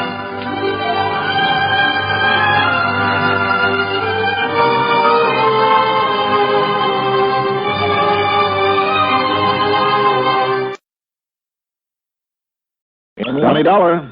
Danny Nixon, Johnny. Mono Guarantee Insurance. Hi, Danny. What's up? Remember Amos Crutchfield? Sure, former city attorney. Right. Retired in a blaze of glory a couple of years ago after he clamped the lid on the policy racket. Well, he's also the one who had Skimpy Dingle sent up, Johnny, about 4 years ago. Dingle? Yeah, Peter Foreman Dingle. Sure, I remember him. Well, he's out. That soft-headed parole board let him off early. Fell for that good behavior bit. Oh, too bad. You bet it is, because you know what it means. Do I? Well, you don't remember what he said to you in Crutchfield when the judge hit him with the sentence? Oh, look, Danny, not one of those courtroom threats in 1,000. Oh, no? Well, that's not the way Crutchfield thinks, and you ask me, I agree with him. And what's more, Johnny... Yeah? We just happen to have written a policy on Crutchfield's life. $75,000. Oh? Yeah. Well, want to go talk to him? Okay.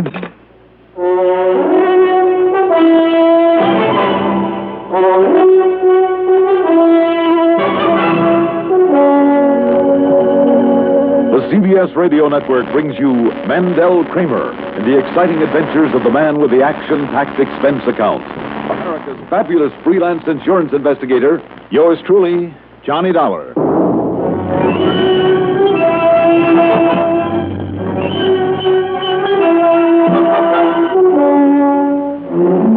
Expense account submitted by Special Investigator Johnny Dollar to the Mono Guarantee Insurance Company, Home Office, Hartford, Connecticut. Following is an account of expenses incurred during my investigation of the Skimpy matter.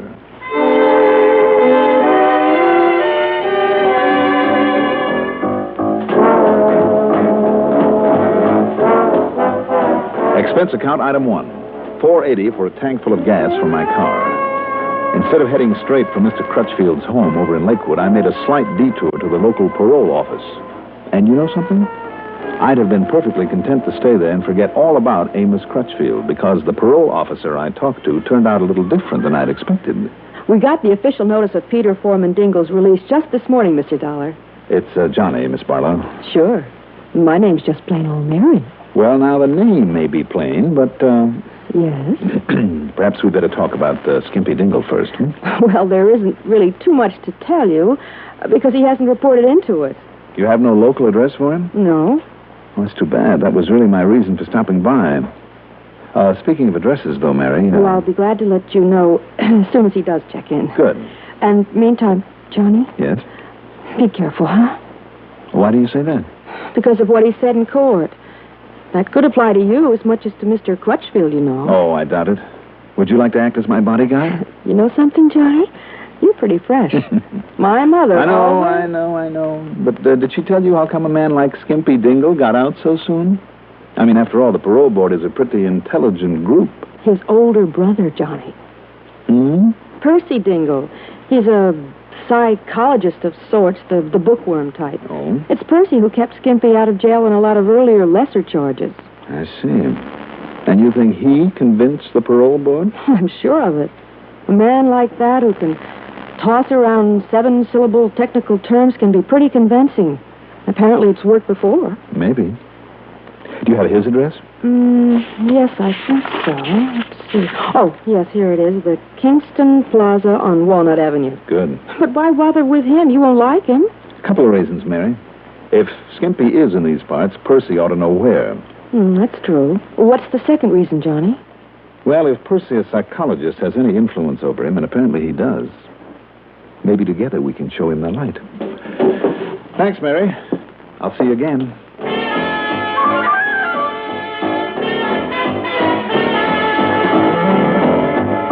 Some 20 minutes later, I pulled up in front of Crutchfield's home in the pretty little community of Lakewood.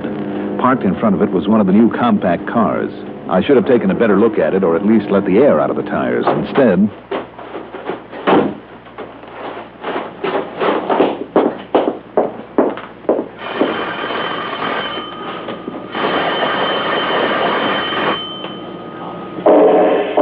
Hey. Mr. Crutchfield? Mr. Crutchfield! One way to get in there. Mr. Crutchfield? Hello, Mr. Oh, Lord, listen. Mr. Crutchfield, can you hear me? Can you hear me? Who did this? Who did this to you? Too late.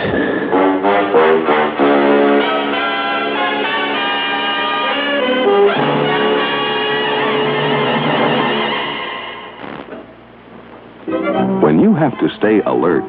Don't let drowsiness slow you down. Perk up. Perk up with No Dose. The safe way to stay alert without harmful stimulants. Remember, when you're driving, working, studying, and monotony makes you feel drowsy. Perk up. Perk up with No Dose. No Dose.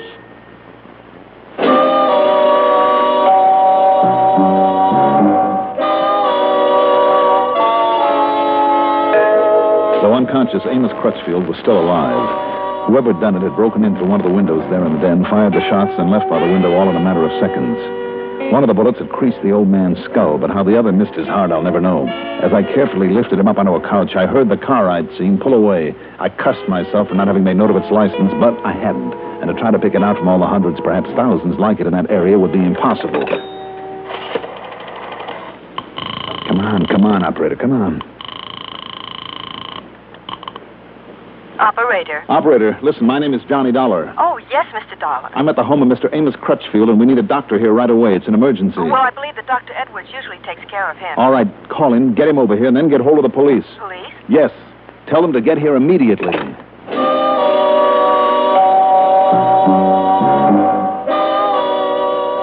A few minutes later, Dr. Franklin Edwards arrived, looked over Mr. Crutchfield, bandaged him up, gave him a tetanus shot and a sedative while the old man remained unconscious.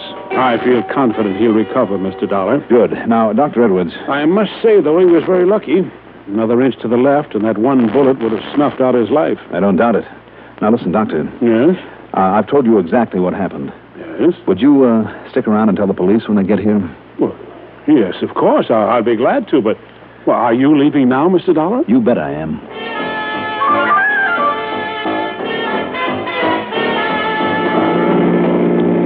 Knowing the inadequacy of the police force in that quaint, quiet, ordinarily peaceful little town, I realized it was up to me to find Skimpy Dingle and fast. And his brother Percy back in Hartford was the one who might be able to give me some information. But exactly 2 blocks later, as I approached an intersection with a stop sign on the cross street, a car came barreling out of it and heading straight for me. The devil's the matter with you? Didn't you see the stop sign? Skimpy, put down that gun. Oh, yeah? Well, here's for you!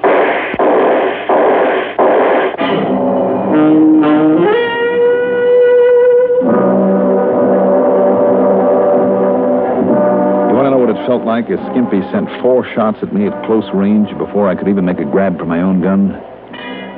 You ever see a magician that put somebody inside a basket and ran swords through it? By some miracle, only one of the slugs grazed me, took a bite out of my left arm, enough to draw blood. I tore a piece off my shirt, improvised a pad to stop the bleeding, then drove back to my apartment in Hartford. After a quick cleanup on the arm and a Boy Scout-type dressing I hoped would stop any chance of infection, I put on a clean shirt and reached for the telephone. Just a minute. Be right there. As soon as I get this jacket on. Oh. Coming. Who is it? Mr. Dollar? That's right. Who are you? My name is Dingle. Dingle? Percival Dingle. All I have to say is you better be alone, Mr. Dingle. Hey, what is this? Come inside. I beg your pardon? Okay, so you're Percy Dingle, Yes. I can see that my brother was right. Oh? That gun you're holding. You're a killer, aren't you? I am. Are you kidding?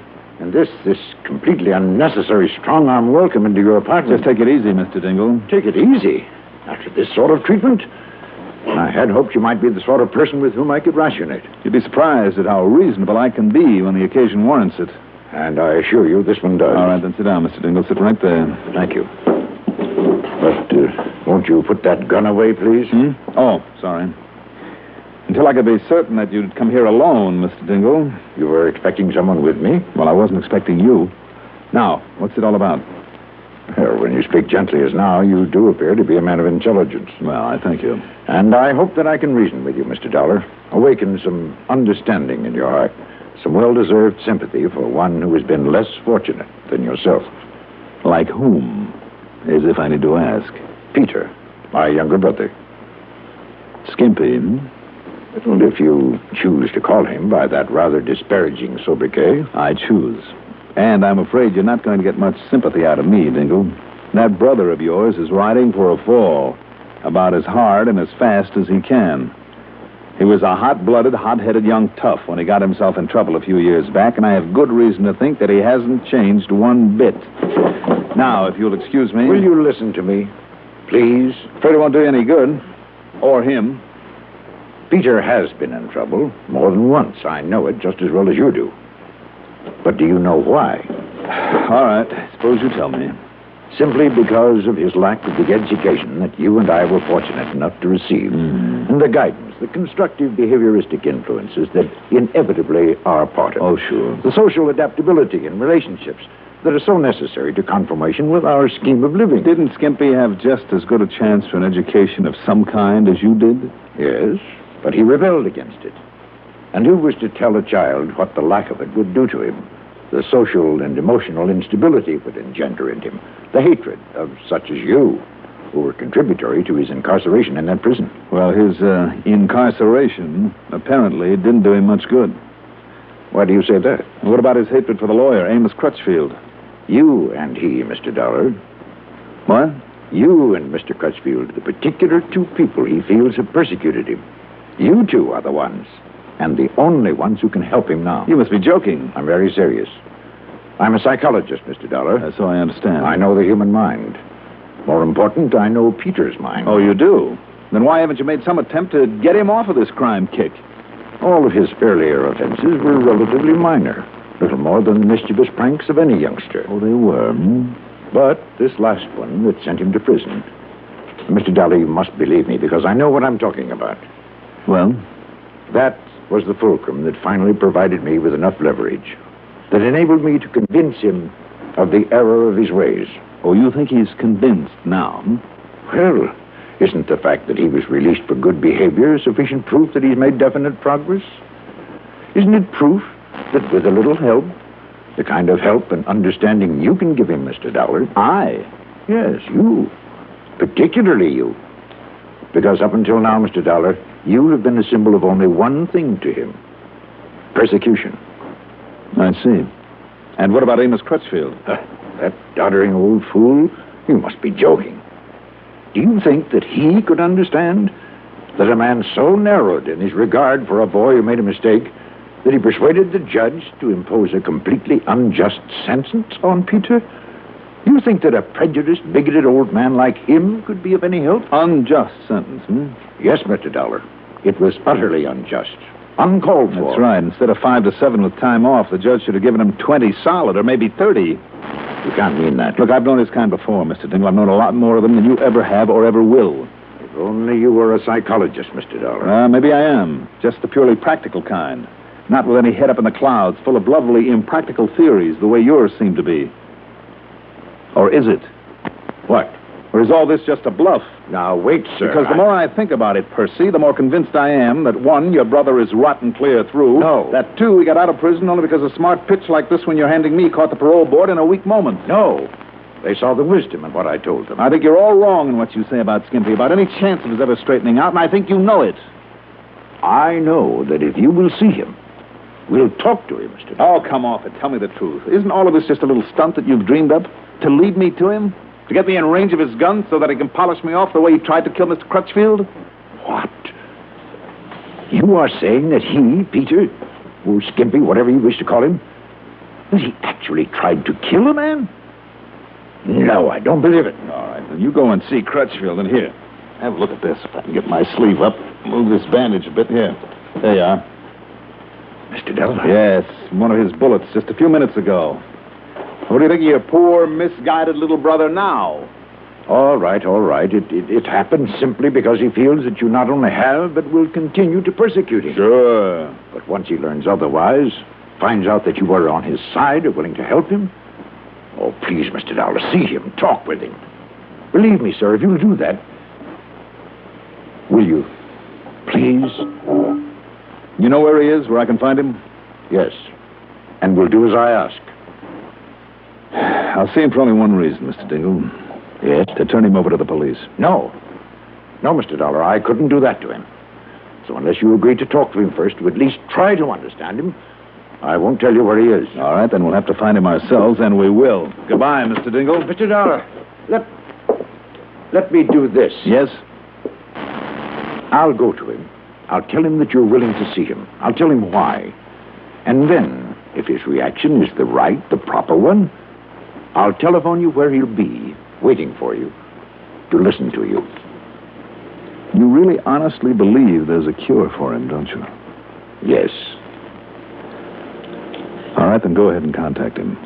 We'll see.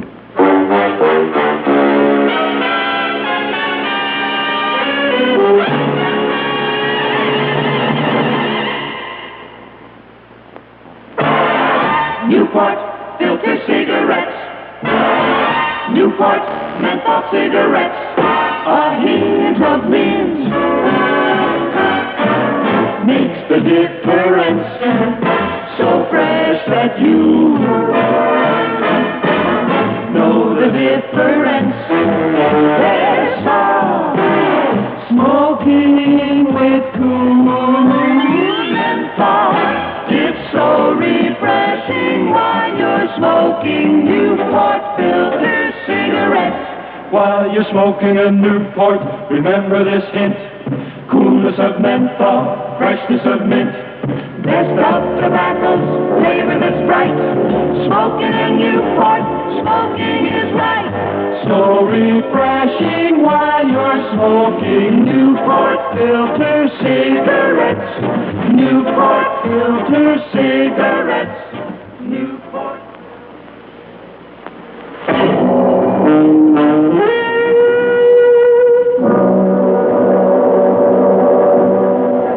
I suppose I could have tried to tail Percy Dingle when he left. But the bullet wound in my arm was really kicking up. And I felt kind of groggy. Maybe that's why I let him talk me into a pointless meeting with his brother. Or was it possible that it hadn't been Skimpy who tried to kill Mr. Crutchfield, that it was somebody else? No. And I was sure, absolutely sure, that it was Skimpy there in the compact car who'd taken the shots at me. And yet... but I was groggy and I wasn't thinking straight. So after napping for a couple of hours, I got up, poured myself a drink, then ordered some dinner sent over from a nearby restaurant. That's item 2, by the way, $6 plus $1 tip. By then I began to feel a little better.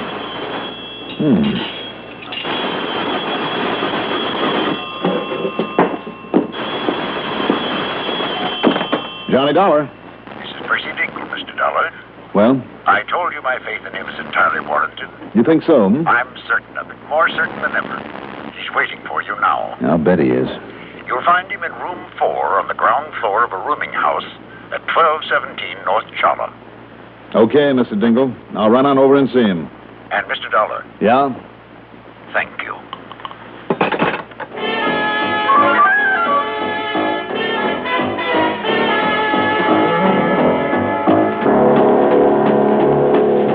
So I drove to 1217 North Chala.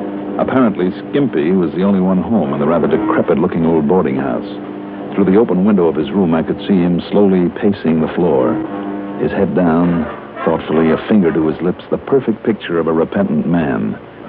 Nonetheless, after entering the building, before knocking on his door, from well at one side of the door frame, I drew my gun. Yes, who is it? Johnny Dollar. Oh, yes, I'm glad you've come. Just in case. No, you didn't need to kick it open, Mr. Dollar. Can you blame me for taking no chances, Skimpy? No, sir, I guess I can after what I... Oh, look, you can put your gun away, too, honest. Sure, why not? But just remember that it'll still be handy. Look, you gotta believe me, you got no worries, Mr. Dollar. You see, my brother was here all afternoon, and he told me about talking to you. Well, then? Listen, Dollar, and I mean it. I was wrong, see? I was all wrong. I mean, when I tried to shoot you there in your car, and I'm awful glad I missed. Honest. Well, I'm kind of glad you're such a lousy shot, but what about Mr. Crutchfield? Oh, I only hope and pray the old guy will live. Don't you see, Dollar, I was wrong. I mean, all along, too, but I didn't know it, you see? I mean, I couldn't believe it. Until I seen you come in the door here just now and to help me. Just like my brother promised you would. Skimpy, I promised him only one thing. That if he'd tell me where to find you, I'd turn you over to the police. No, look, Don't you understand? I understand your brother's living in a dream world. No, Dollar. That isn't what I mean. What do you mean? Well, I mean he is. Sure he is. You better make up your mind. Well, I mean, that's why the dope was stupid enough to get you here.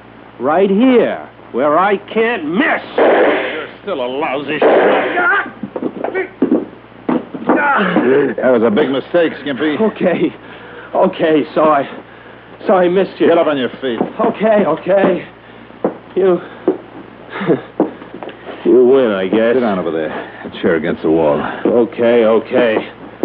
What else can I do? Not a thing. Your little act wasn't good enough. Now stay there while I pick up this gun of yours. Don't bother, Dollar. What? Don't move another step. You hear me? Don't move.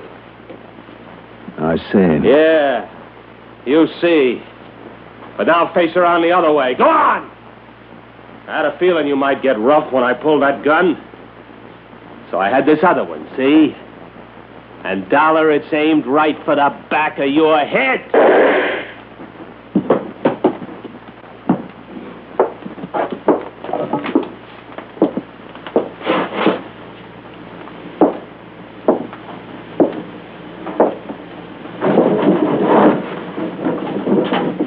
Thanks, Percy. Oh, Mr. Dollar, how did you... Oh, then you saw me outside this window. That's right. And you knew that I would pull this trigger before he could... After you'd seen what he was up to? After hearing what he said? Percy, I hoped you would. My own brother. Did I kill him, Mr. Dollar? No, Percy. Just like him, you're a pretty lousy shot.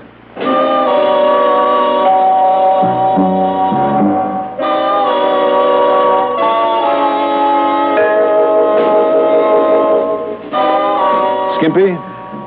And without his brother's support anymore, he'll be lucky if he ever gets out of the pen. Percy, well, I hope he never forgets his lesson in practical psychology. Expense account total, $10.80. Yours truly, Johnny Dollar.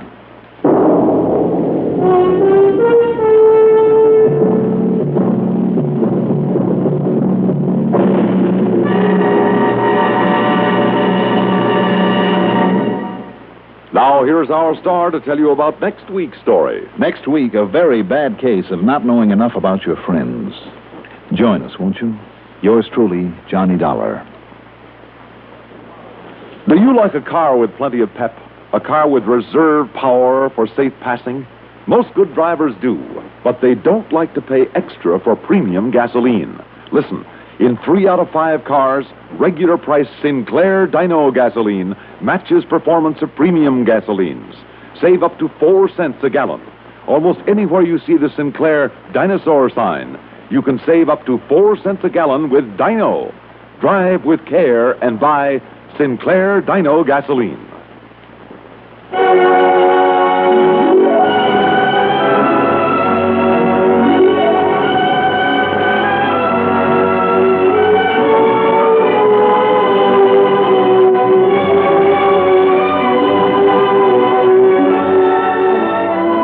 Yours truly, Johnny Dollar, is written by Jack Johnstone, produced and directed by Fred Hendrickson, music supervision by Ethel Huber.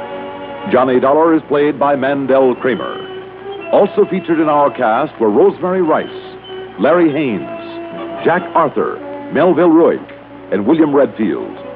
Sound patterns by Walter Otto. Technical direction, Michael Shoskis. Be sure to join us next week, same time, same station, for another exciting story of yours truly, Johnny Dollar. This is Stuart Metz speaking. Get in the game with Phil Rizzuto's Sports Time every night but Sunday on the CBS Radio Network.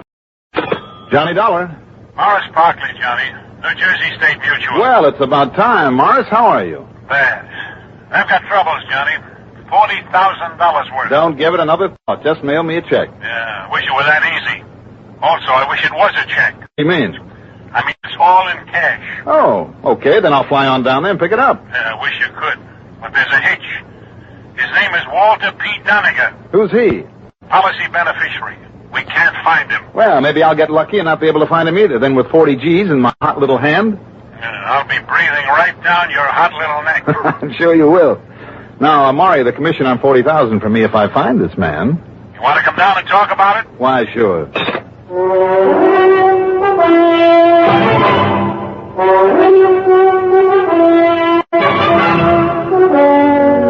The CBS Radio Network brings you Mandel Kramer in the exciting adventures of the man with the action-packed expense account, America's fabulous freelance insurance investigator, yours truly, Johnny Dollar.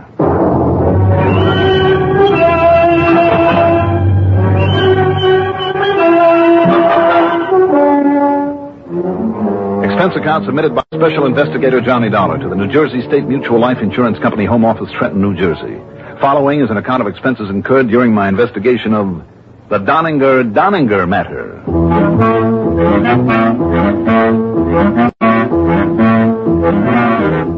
Expense account item 1, $26.90 for a cab to Bradley Field Airport, a plane to Trenton, then a taxi into Morris Parkley's office.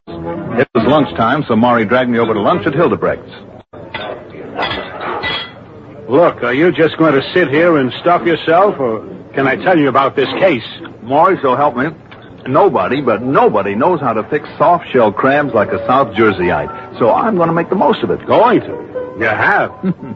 Now listen. Mm-hmm. His name is Walter P. Donninger VII. The what? The whole family was a bunch of screwballs. Bums.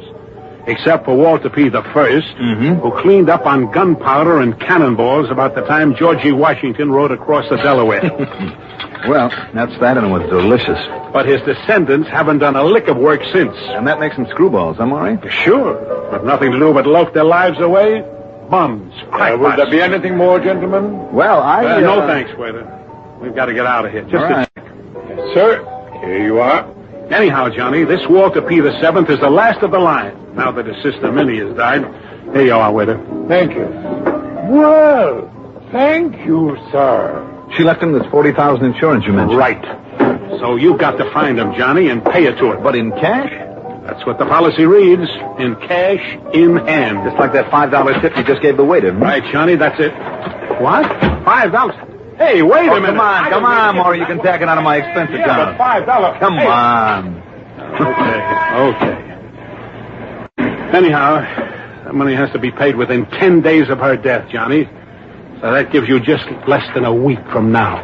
Well, Maury, that... Otherwise, we pay him an additional $1,000 for every additional week or fraction thereof. You issued a policy like that? Not I, personally. And you call him a screwball. The point is that he's disappeared.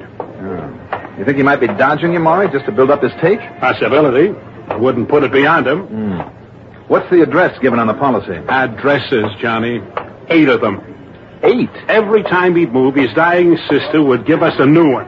So list it. Well, all right, then. If she only died recently, then his last address would... No. He isn't there. And he left no word about where he'd go next. Hey, you better watch it. Yeah. All right, lights change. Come on. Well, tell me, Maury, is there any pattern to the way that he's moved around? Pattern? I hadn't thought of that. Well, you should have. May give us an answer. Yeah. Well, here's the office. We'll take a look. Right.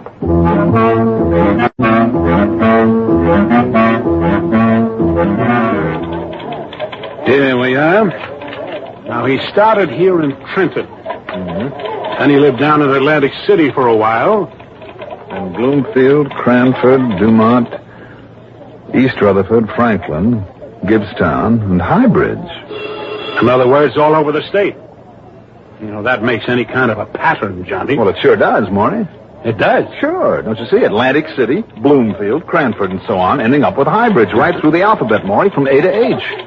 Hey, you're right. So it's easy. Wherever he's gone now begins with the letter I. If he sticks to the pattern. Yeah. Well, why all the wandering around? Is he running away from something, or is it just a matter of building up the insurance he'll get? I don't know. Anyhow, now, you have the answer. Find a town beginning with the letter I, if there is one, and you've got him. Yeah, thanks a lot. But which town beginning with an I, if there's more than one? Oh, yeah. I didn't think of that. You got an atlas, Maury? Yeah, sure, of course. There you are, right in front of my nose. Help yourself. All right, now let's see. Okay, here we are. Oh, great. Now, what's the matter? Listen. Imlaystown, Indian Mills, Interlaken, Iona, Iceland, plus about a half dozen more, from one end of the state to the other. Yeah, no good. Well, it's all right with me if you want to pay me plenty of travel money to prowl around after him. Fine, that's fine. And he'd be in the very last town that you'd hit. It's a possibility. Well, I guess the only thing we can do is write the city hall in every place beginning with an I and hope he'll cooperate. Meantime, time is running out. Wait a minute. Maybe there's a better pattern for us. Well, sure, like you say, the alphabetical one. So it'll either cost that extra $1,000 a week or you'll run up too big an expense account. No, wait a minute. Look, don't you see? There's more to the pattern. Like what? And how much will it cost? And stop looking smug. Maury, I'll make you a proposition. Oh, you will? Mm-hmm. Let me try just one of these towns. This one here. Interlaken? Mm-hmm. Well, why pick that one? If I don't find Mr. Walter P. Doniger, the 7th, there, you won't owe me a cent. But if I do... Yeah, then what? Then you tack an extra 1,000 out of my commission. Okay? What? Even above your expense account and all of... Okay. It's a deal. And now, Johnny... Good. Now, look. Do you mind telling me what this magical key is that you found to the pattern of his wanderings? Not at all. Look, Maury, it's right here in front of your nose. Right here in the atlas.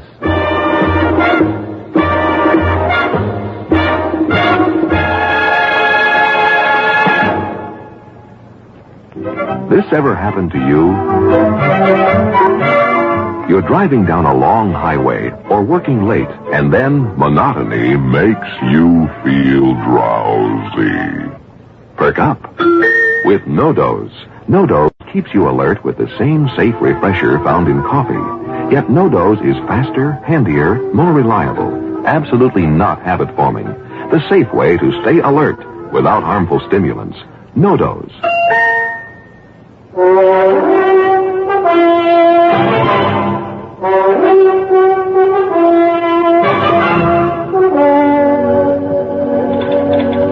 No, Johnny. All I can see is the old nut is going through the alphabet in his wanderings. That leaves you with 11 towns beginning with the letter I to investigate. All right, look here at the population figures. The population? Mm-hmm. Huh? Now, first was Atlantic City with something over 60,000. Yeah. That's not including the annual summer vacation mob that always descends on the place. So? Then came Bloomfield, 49,000. Yeah. Less than Atlantic City. In spite of the fact that a couple of other towns beginning with B have more. Well? Then here we have Cranford, 17,500. Less again. Don't you see now, Maury? Oh, sure, Johnny. You're right. Great. Sure, each time he's moved up one notch in the alphabet, he has moved down one notch in population. What a caper. And see here, after Cranford, he was in Dumont. Sure thing. After Dumont, he could have gone to Elizabeth or East Orange or East Patterson. Yes, but they have more people than Dumont, so he picked East Rutherford with a population just under Dumont. Right. And so on, all the way to the letter H for Highbridge, the last address you have on him.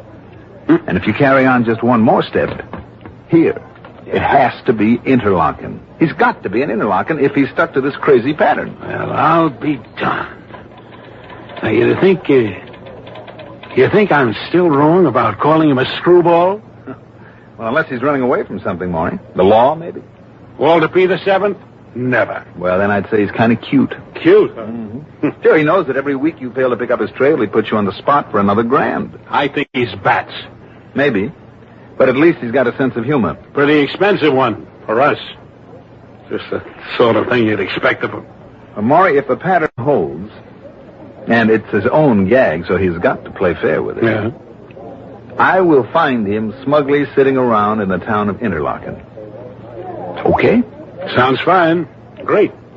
But what if this Sherlock Holmes deduction of yours turns out to be all wrong? There's only one way to find out, Maury, isn't there? Yeah. Good luck. You'll need it.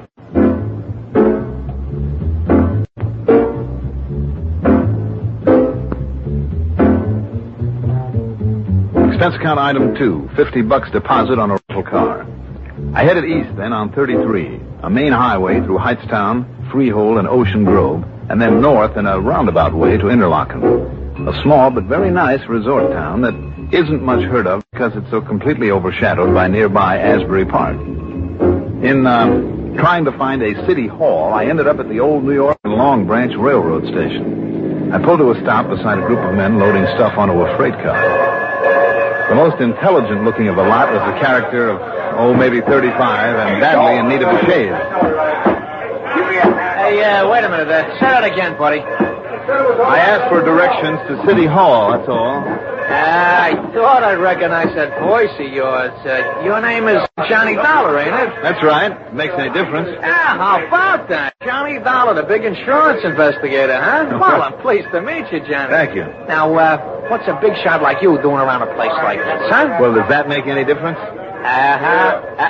You want to know what I think? I'm betting you tailed somebody here, huh? Am I right? Well, possibly. But look, where is... Sure, I'm right. Well, look, Johnny, you want to know anything about this burg, you asked me. You're Bill McGrogan. I know all about it, see? Okay. I know everybody ever comes into this town. Yes, sir, you need help? You couldn't have come to a righter party. Good. And me? Well, I'll be glad to give a guy like you a hand, see? And, Johnny, you know something else? Now, look, McGrogan... Oh, just call me Bill, Johnny. Your name is Bill. You know something else? I understand you pay out pretty good for information. Like, I mean, you can lay it out on that expense account of yours, huh? Yeah. Am I right, Johnny? Well, now, that depends. Look, why don't you try me, huh? Anything you want to know about Interlaken or anybody in it, even just the summer people, to come here for the summer, all you got to do is ask me. So what do you want to know, huh? And what's it worth, huh? Well, come on, Johnny. You want my help or don't you? Who are you looking for, huh? Well, why'd you come here? Hey, you don't say much, do you? All right, Bill. Yeah? I am looking for someone. A man. Now what's it worth if I lead you right to him, Johnny? 50? Maybe a C-note, huh? Come on. Because if you don't think I can lead you to him, well, you just try me, see? Yeah, 25 maybe. Now, look, you better come down a little bit, Bill. Let's see, how about a 10 spot? Okay, thanks. What? Now, who do you want to meet, huh? Who's the guy you're looking for? The name is Walter Donahue. Hey, you see, I told you to come to the right... Yeah, huh? What's the matter? Who'd you say, Johnny? I said a man by the name Walt Donegan? That's right. Well, you know where I can find him, or don't you? Well, come on, Bill. What's the matter? Donegan, huh? That crazy Walt Donegan. And you want to give me only $10, huh? All right, I'll make it 20. If you really know where he is. Yeah, sure, I do, sure. But a guy that's loaded the way that he is, you know that, don't you? It sounds like Walter Donegan. Okay, Johnny, okay. $50 and I fix it up. What do you mean you fix it up? I'll deliver.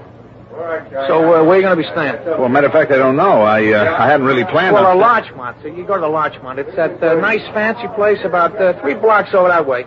Yeah, well, look, over there. Turn your head, huh? You can see the top of it with the flag on it. See over there? Oh, yeah, I see. That's good. Now, you get yourself a room, see? And, Johnny, I guarantee I'll get the word to Donegan, and he'll be there and see you by sometime tonight. Okay? Now, look, Bill, wouldn't it be a lot easier just to tell me where I can find him? With the way that he moves around? Oh, sir. That's the deal. $50, Johnny. All right. Here's 15 more. And the other half you get after I see Donegan. Oh, yeah, well, now, listen, Johnny. That's my deal. Just be sure you get him there to my room at the Larchmont.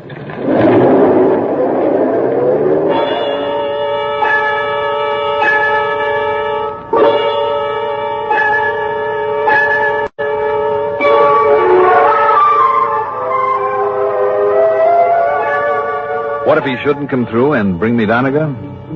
Well, after all, it would go on the expense account. As soon as I'd registered at the Larchmont, I went to police headquarters and talked with a Sergeant Holloway. You know something? Maybe it was lucky that I had run into Bill McGrogan. Maybe. Well, sure, Dollar. I'll try to find that crazy old man for you. Be at the Larchmont, you say, huh? That's right. But the way he gets around, well, in a couple of weeks ever since he got the word of his sister passing away, he's lived in a half a dozen different rooming houses. Sometimes only 2 or 3 days in one place at a time. He is playing a cozy little game with the company. What's that? Oh, nothing. I certainly hope you can find him for me. Oh, sure. Maybe in a couple of days. Maybe in a half an hour. But I'll find him all right. I mean, sometime. Sometime, huh? Well, I'll be waiting.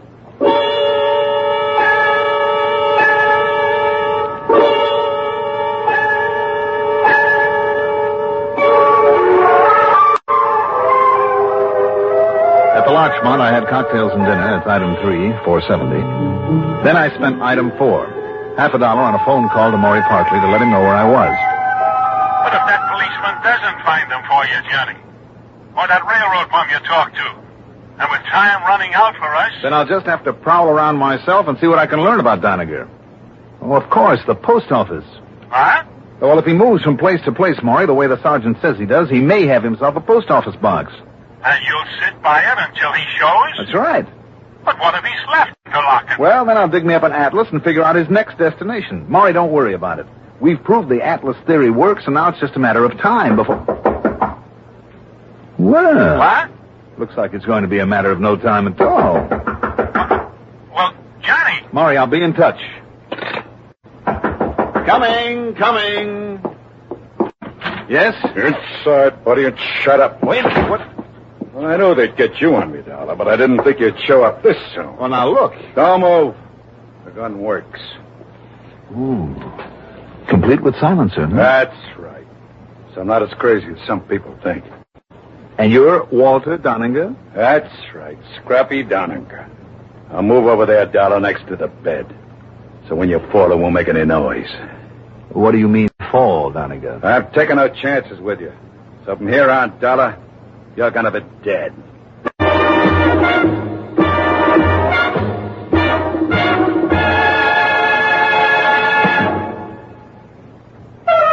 Treat your taste kindly with Kent. Treat your taste kindly with Kent. Treat your taste kindly with Kent. Smoke Kent, the micronite filter cigarette. Yes, people who want to get away from harsh, rough-tasting cigarettes know that the one to switch to is Kent. And there's a very good reason why. Kent, with the micronite filter, refines away harsh flavor, refines away rough taste for the mildest taste of all. Yes, that's your reward for smoking Kent, the cigarette that made the filter famous. So when you want to get away from harsh, rough-tasting cigarettes, remember, the finer the filter, the milder the taste. And you decide to treat your taste kindly with Kent. Treat your taste kindly with Kent. Smoke Kent, the micronite filter cigarette.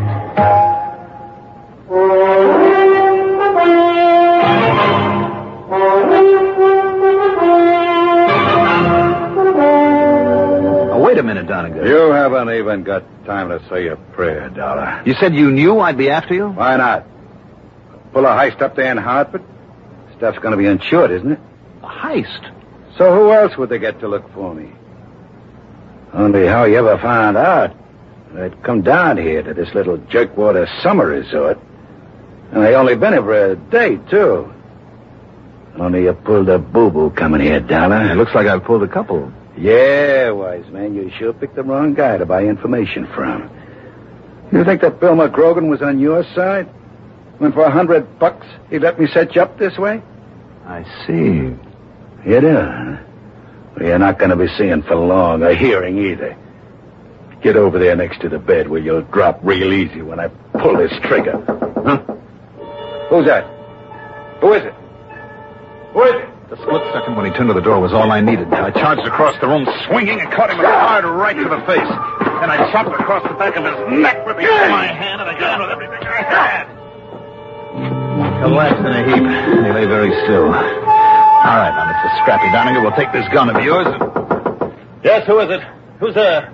Walter P. Doniger, the 7th, Mr. Dollar. Oh, now, wait a minute. Well, here I am. The police and you and the insurance company have finally found me. So, Mr. Oh, my goodness. Who's he? What happened to him? Your name is Walter P. Doniger, the 7th? Why, yes, of course it is. Would you like to see some identification, Mr. Dollar? Here. I have plenty of it. But I certainly didn't think even a clever man like you could trade me here to intellect so quickly. It's amazing, Mr. Dollar. Simply amazing. Sit down, Mr. Donegan. You see, I had hoped I could delay you a bit, therefore increase the insurance payment. But I was fair in my little game, now wasn't I? Just sit down there, Mr. Donegan. Well, surely, Mr. Dollar, anything you like. But this man here on the floor. Yes, this man. Just wait. Johnny Dollar. Johnny, this is Morris. Now listen very carefully. I told him I have you already tied up on a case. Maury. Tri-State Insurance up there in Hartford, I mean. But you'd never guess why they called, Johnny. Oh, wouldn't I? Why they want you. And right away. You'd never guess if you lived to be 1,000. Don't be too sure, Maury. There's been a big burglary job up there, Johnny. And now listen. I'm listening. Talk about coincidence. The man I mean the crook they're after has the same name as this client of ours. Walter P. Donegan. Yeah. Only the P stands for something else. They call him Scrappy Donegan. And he has a record from here to there. Maury. There's a $10,000 reward on him, too. So as soon as you find our Mr. Donegan... Maury, would you listen to me? Yeah. I have him, Maury. Right here. Oh, yeah? Oh? Well, good. Fine. Good for you, Johnny. I knew you'd find him and save us that extra money. Good man. Now, would you like to do me a favor and save me a phone charge? Well, sure. All right. Call Tri-State back. Tell them the job is done. Their job, and they can mail me the check for that reward. What? That's a fact, Maury. I'm up to here in Donegal.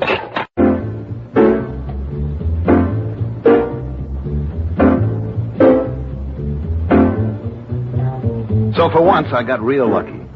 And now you can see why I've called this report the Donegal matter. Expense account total, including the trip home with Scrappy Donegal in tow, $155.70 plus commission, of course, plus the extra $1,000 on Walter the Seventh. Oh, and I couldn't find Bill McGrogan again, so he'll never get that other $25. Maybe just a jail term someday for the kind of company that he keeps. Yours truly, Johnny Dollar.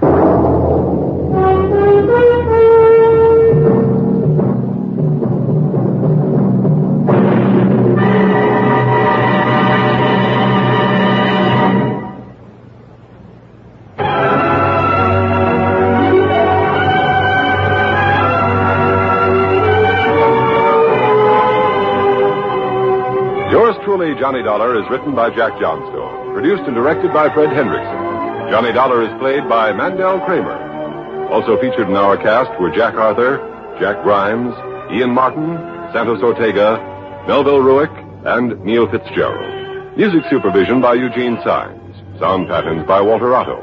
Technical supervision by Mike Shoskus. Be sure to join us next week, same time, same station, for another exciting story of yours truly, Johnny Dollar.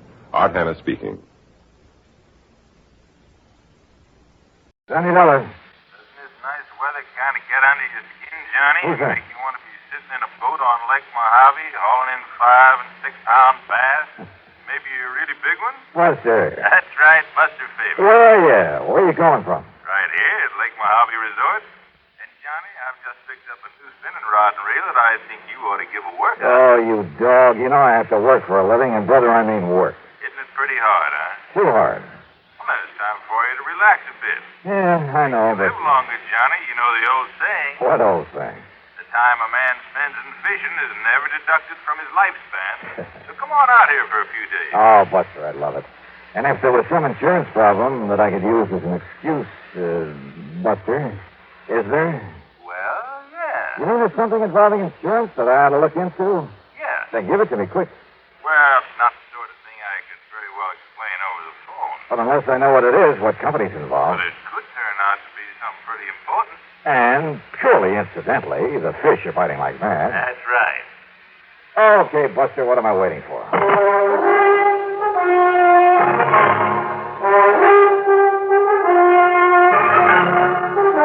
Bob Bailey in the exciting adventures of the man with the action-packed expense account.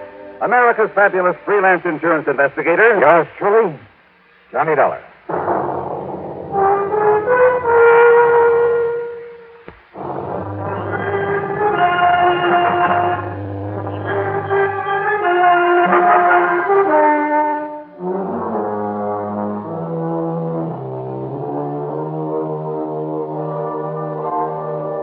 expense account submitted by Special Investigator Johnny Dollar. To the Greater Southwest Insurance Company, Los Angeles office, attention Mr. Royal J. Harkin. Following is an account of expenses incurred during my investigation of the frantic fisherman matter.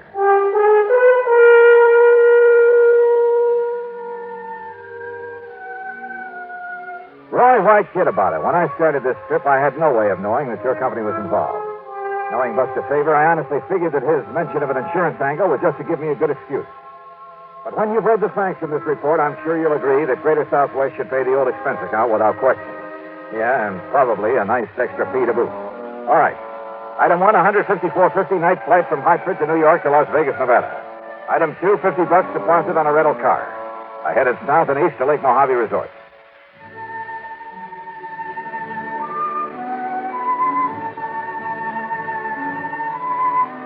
To me, this place is the answer to a fisherman's prayer. The lake itself is over 60 miles long, averages about a mile wide. The resort is at the lower end, complete with modern accommodations, cafe, dock, well, just about everything you could ask for. Ham Pratt, the general manager, Buster Favor and his wife Marilyn are the salt of the earth. And because of it, the customers are a pretty fine lot without exception. Almost. I'm going to put you here number 18, Johnny. Good, Buster. I'll feel right at home. And here's a new spinning outfit I want you to try out. 7-foot Harnell. Uh-huh. That's right. And a Mitchell 350, loaded with 4-pound test. So, as soon as you can change your clothes, we'll hit the lake. Okay, now, this is all very nice, Buster, and I'll be changed in about 5 minutes. But... Good, I'll be waiting at the dock. But...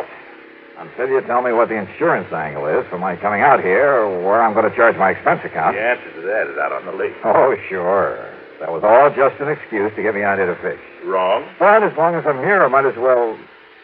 Wrong, did you say? That's what I said. Then start talking. Sure. Out on the lake. Buster! I'll meet you at the dock.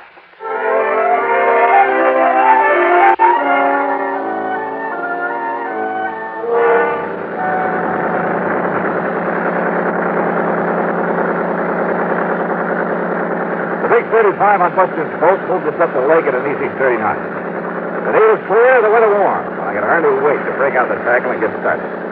But Buster carefully passed up half a dozen holes where I knew there were fish. Instead, we kept going 5 or 6 miles up beyond the power line crossing. And then finally we nosed into a long, narrow, L-shaped cove. It extended back from the main body of the lake a couple of 100 yards, with flat, rocky walls on either side. At the end, it angled off to the left for perhaps 100 feet. I knew there was a very deep hole there, but as we idled in toward it, I noticed another boat back there. And the man in it seemed to be using a mighty strange fishing technique. He had a long, heavy saltwater rod in his hand, and from the bend in the tip of it... Now, how about that? Somebody feed us into this spot. We'll swing around and... Oh, fine. I guess that wire's jogged loose again. But Buster, that man fishing down there at the end. Don't let him notice, but keep an eye on him, Johnny. You know him? No, I can't say that I do. His name is Otis Hellman. Came over here from Los Angeles. Did you see the way he was beating up the water with that rig he's using? Yeah, I wondered about that rig. But he stopped the minute we were in sight. Could you see what he had on the end of his line? No. He let it drop down in his boat. We'll just have to wait until he gets back to the dock. There we are. Well, now, as long as this goes taken, why don't we try a big basin up above? Yeah, sure.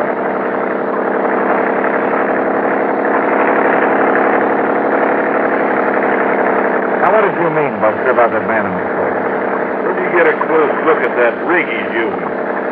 Wait a minute. Otis Hellman, did you say? That's right. In all the papers last week. Got out of prison over in California. Yeah, sure. Yeah. Fishing, huh? At the end of that same cove, day after day. But if you ask me, that man isn't after fish.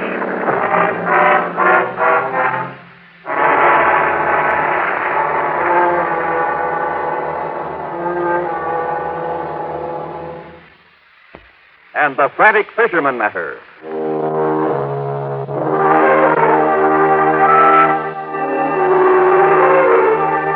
Buster Faber and I went up to Sculpture Rock there on Lake Mojave. We caught fish, plenty of them. Nice big lunker bass. We also kept an eye open for the man who'd been so frantically working the little cove on the way up, using heavy saltwater tackle in a rather peculiar way. At sundown, we saw him pull out and head back to Lake Mojave Resort. So we followed him and set our speed to arrive at the dock just ahead of us.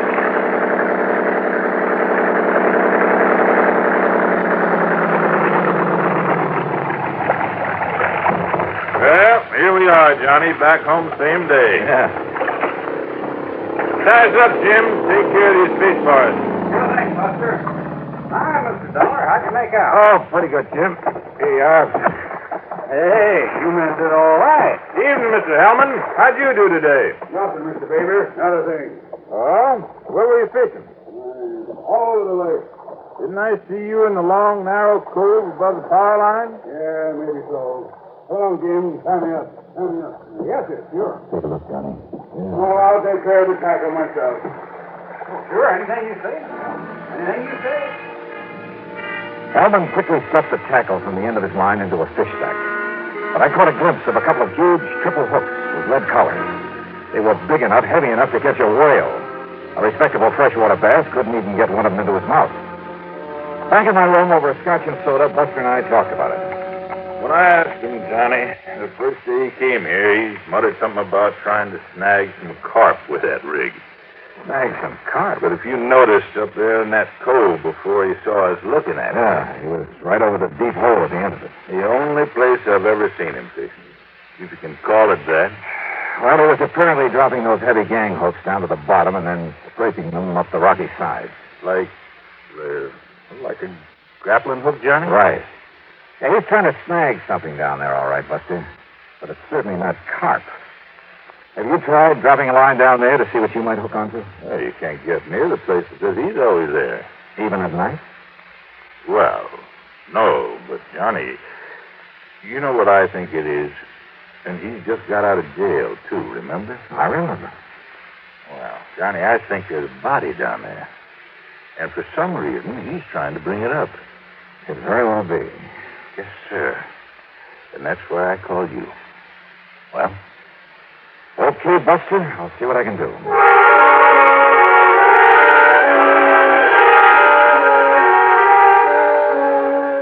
Buster had said that Hellman came here from Los Angeles. Well, there was a man in L.A. who was a veritable fount of information. Royal J. Harkins at Greater Southwest Insurance. It was evening now, so I put in a call to his home. That's item 385 cents, and he had plenty for me. Of course I know who Otis Hellman is, Johnny. When he and that partner of his walked out of McKinney Mining Supply with $60,000, and in cash, mind you, we had to make good on it. Is that why Hellman was sent to prison, Roy? Yeah. For complicity in that job, though, I believe his partner was the one who really did it. Who was the partner? Another old prospector named Oscar Kirkman. Kirkman. Is he still in jail? Oh, he disappeared, Johnny. Just before he was to go to trial. And the money? Not a penny of it was ever found. So if you have any ideas about how and where you might recover it... Sorry, Roy. But if you're interested in Kirkman's body, I might be able to find that for you. What? Or what's left of it. And yet, how could I be sure? I mean that it was a body that Hellman was trying to locate up there in that deep little cove. Well, there was only one way to find out, and I needed some special equipment for it. So early the next morning, I climbed into my rental car. Bryce Shelby Sporting Goods up in Las Vegas, Johnny. That's the closest place you know, huh? I'm afraid so. Okay, then, here I go. Ordinarily, there'd be dozens of folks around here who could loan it to you, but most of the people right now are either fishermen or water skiers. Hey, incidentally, did Hellman go out in his boat this morning? No, Johnny, and listen. Yeah? Maybe my imagination's working overtime, but listen. Yeah? Hellman had breakfast real early over in the cafe. Then he sat by the window where he could look over at your room. He must have drunk a dozen cups of coffee sitting there, but he didn't budge until you came out. Oh? When you did, when you went over for breakfast, he sort of casually walked down to the boathouse. I mean, it was a little too casual. And he just stood around down there, still keeping an eye on you. Well, I don't like it. Somebody must have told him who I am. Not one of the help, Johnny. I warned him not to before you arrived. Well, I don't think any of the guests know. Just the same, I think Hellman's suspicious of you. And Johnny? Oh, stop worrying, Buster. Just the same, Just Johnny. keep an eye on him. I'll see you when I get back from Las Vegas.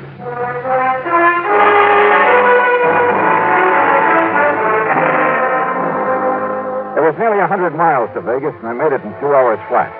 There at Shelby Sporting Goods, I spent item 4, $169.18 for a complete skin diving outfit. Fins, faceplate, diving tank, and regulator, a powerful waterproof headlamp, and, yeah, a passionate pink pair of swim trunks. There you are, partner. You going to do your skin diving over Lake Mead? Down at Mojave. The last time I outfitted a man for down there was a couple of years ago. A man called himself a miner, a prospector. Oh? Yeah, rented $150 worth of stuff to him and never got it back. Hey, wait a minute. You know what his name was? Sure. In spite of the fact that he gave me a phony one, it was right after that his picture was all over the papers with his partner, that other crook named Otis Hellman. And his name? Rings a bell, doesn't it, partner? It sure does, Mister. Sure. While Hellman took the rap, this one disappeared. Name was Oscar Kirkman.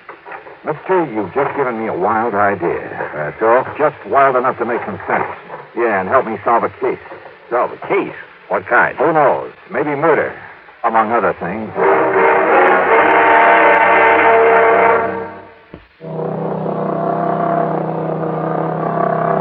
On the drive down to Lake Mojave Resort, I stopped in Boulder City at the office of the National Park Commission.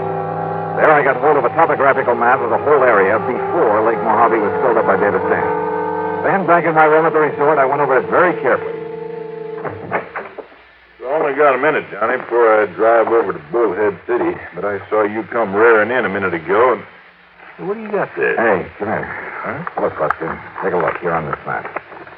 Yeah? Before the new dam filled up the lake a few years ago. Uh-huh. Over here. There. Now, look here. Oh.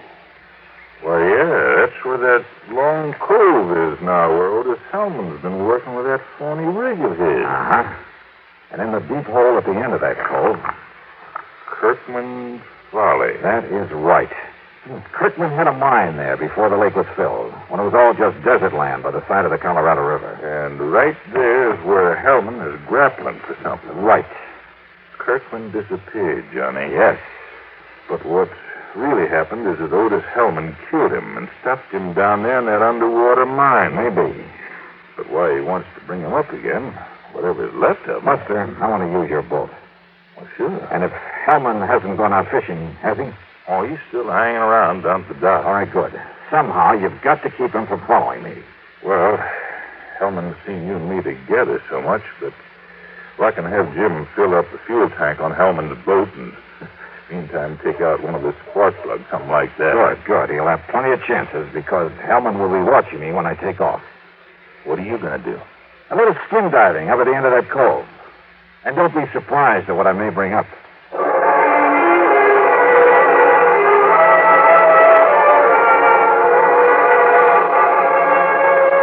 Hellman was still at the dock, and I thought he kept his eyes only on me as I piled the skin diving stuff into Buster's boat. Meantime, Jim went through the motions of fueling up his motor. Then I took off and with the throttle wide open, drove up the lake to the long L-shaped cove. At the end of it, where the deep hole was, I tied up to an overhanging rock, put on swim trunks, faceplate, slippers, and tank, and gently let myself over the side.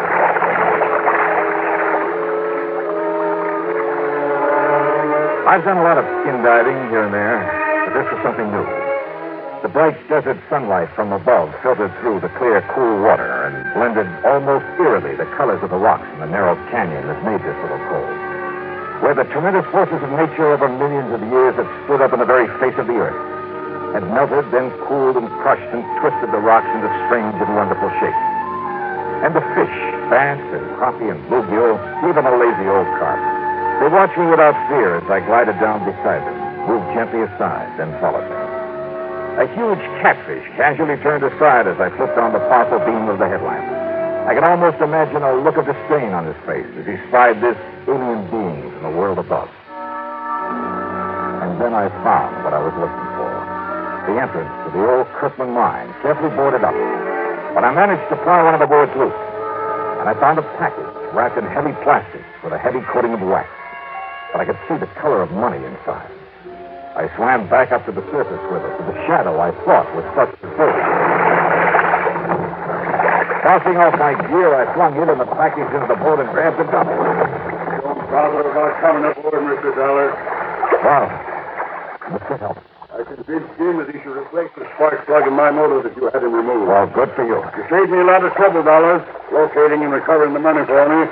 Now that I have it... Look, if you'll aim that thing the other way. Did you also find the remains of Oscar Kurtzman down there? Now, listen, Hellman. Well, it don't matter. After I've killed you, you're going to join him down there with his anchor tied to your feet. Thanks again, Mr. Oh, no, you... I kicked with all I had and overturned the boat. As he entered the water, Hellman fired again. A concussion hit his throat, but he dropped the gun, and with the help of the fins of my feet, I was able to turn him, to grab him around the neck and drag him down. I had taken a deep breath before capsizing his boat, and he was an older man than I. But it seemed like hours before he finally quit struggling, and with my lungs almost bursting, I carried him back up to the surface. He was still alive, but harmless.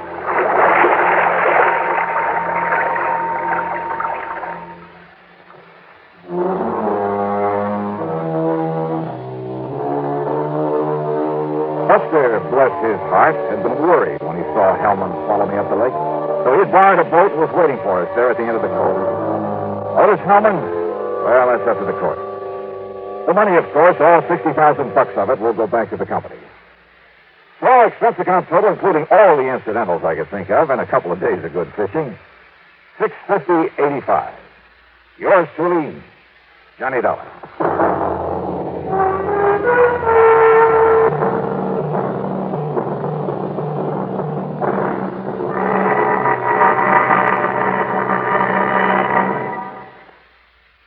Here's our star to tell you about next week's story. Next week, a call from an old friend.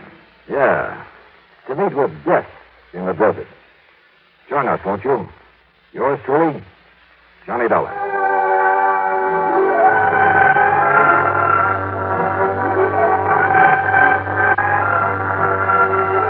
Yours truly, Johnny Dollar, starring Bob Bailey, originates in Hollywood, and is written, produced, and directed by Jack Johnstone. Heard in our cast were Barney Phillips, Sam Edwards, Bartlett Robinson, Horace Lewis, and Ralph Moody. Be sure to join us next week, same time and station, for another exciting story of yours truly, Johnny Dollar. This is Jim Matthews speaking.